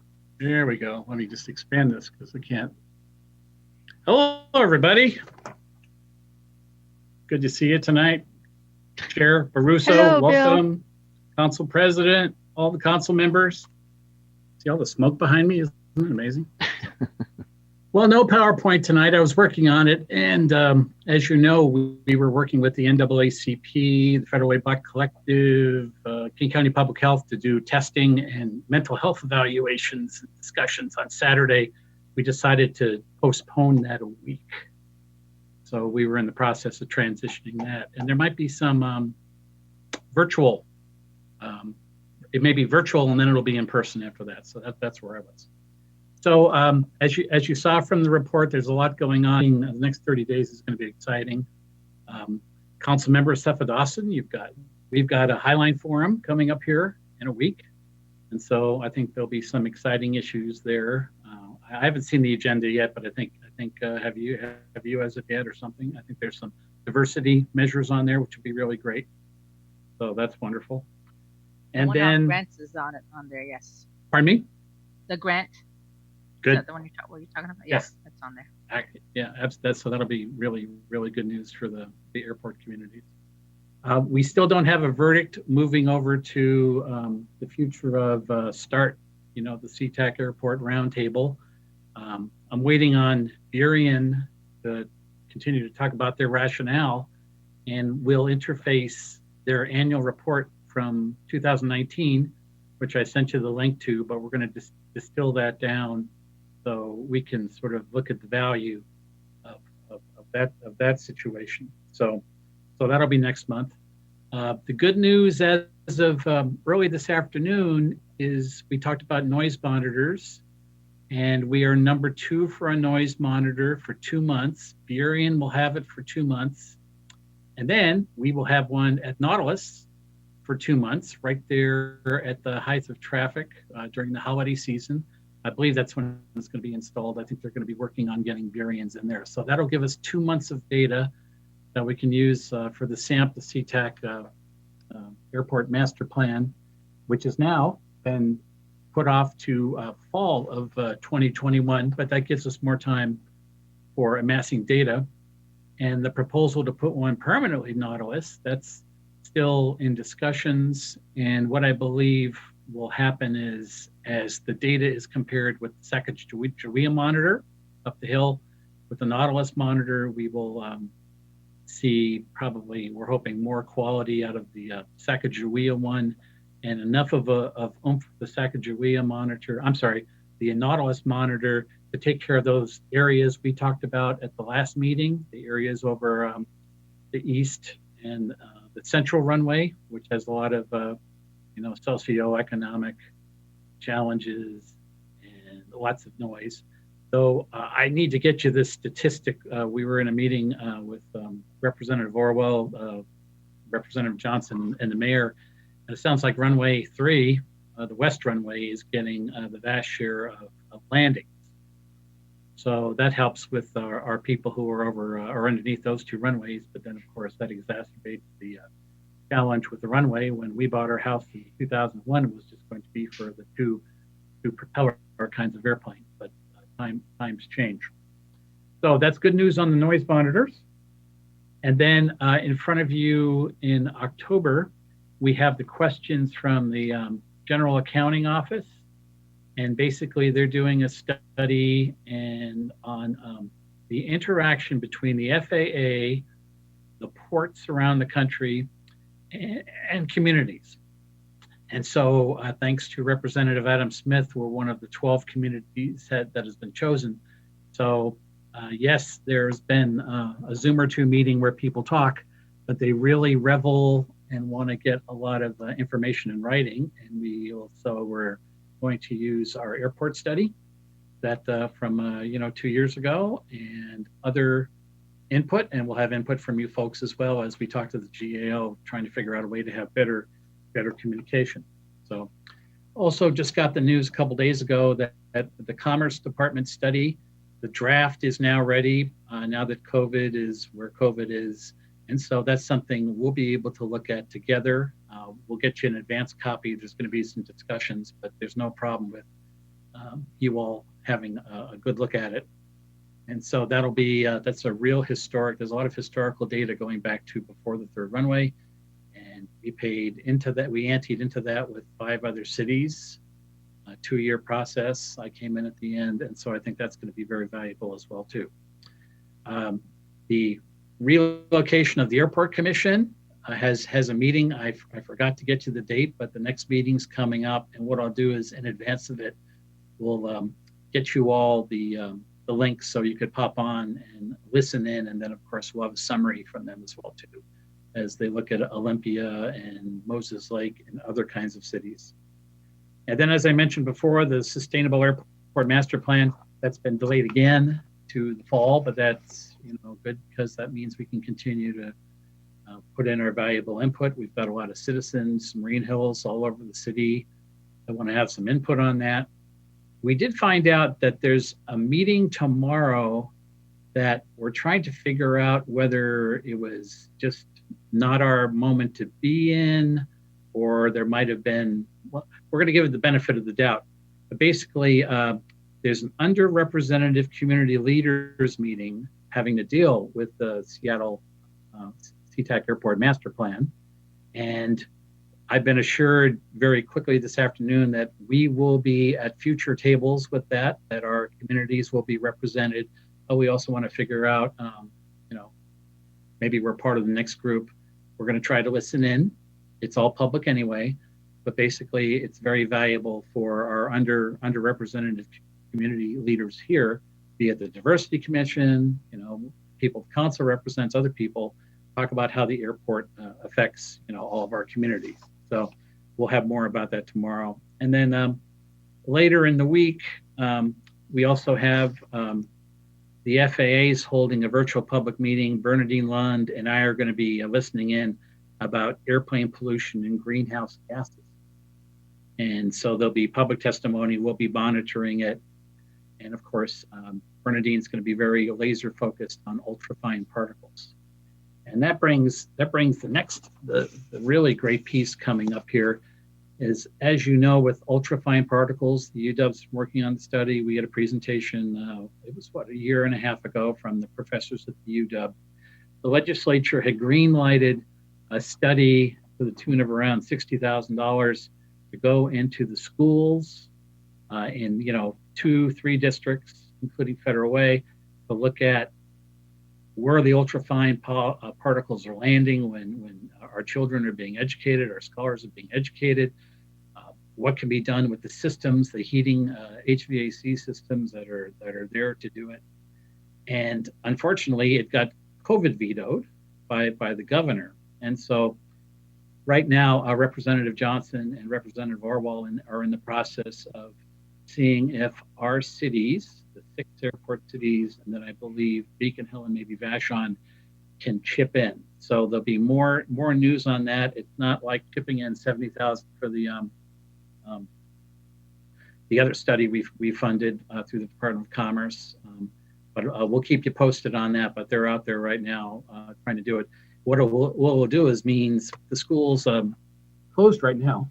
There's the opportunity to measure now while the students aren't there during COVID. So, but more details to come on that. But anyway, I just want to, thank all the citizens who, we're all very busy, and it's great to have people like Dave Berger and Bernadine Lund and other people who don't like to be named at city council meetings, but they're in the trenches, who are keeping an eye on these things and listening to port meetings. And I think at some point we're going to recognize them because, there are litter picker-uppers in the airport land. So anyway, any questions? Any questions for Bill? I don't see any hands raised. You like it with or without PowerPoint? I both ways is fine with me, Bill. Especially when there's charts. Yeah. So. All right. Whatever's easiest for you. Oh no, I just think it's interesting. There's a chart in my office that shows Napoleon's advance and retreat on Moscow with all these statistics. And the gentleman who rates those kinds of data sets says that PowerPoint's misused, and it's for sort of emphasizing what isn't there, and emphasizing what you're not talking about. And there's a way just to hit the one point and talk to everything else. And so I'll try more of that. Some of our city staffers are doing that as well. Anyway, but I digress. Thank you for your time. Thank you, Bill. All righty. Do you need any other items we want to talk about tonight? I have one. Yes, Council President Holman. Good first meeting. You had a tough topic for their first item, which lasted an hour, and you did well. So congratulations on your first meeting as chair. Thank you. Yeah, I was kind of looking at it and going, wow, okay. Just like Councilmember Tran, I got stuck with this one this time. So your dates are okay. Don't worry about it. If you need anything else, our next meeting is on October 5th at 5 o'clock. It'll probably be Zoom again, even though it says possibly in council chambers, we would hope, but I don't see that happening, so probably Zoom. So if anything else? Yeah, yes. Mr. Chair, I think you wanted us to dress up in our Halloween costumes. Is that right? No, Only if you want to. Sorry. Sorry, I misread that. Sorry. Okay. You could just wear a mask. That's true. All right, let's see which mask you're going to have, Susan. So, cool. I have several. Okay. Okay. Other than that, I think we're adjourned. Thank you, everyone. Right, thank you. Thank you. See ya. Bye-bye. Bye. Bye-bye. Good night. Good night. Good night, everyone.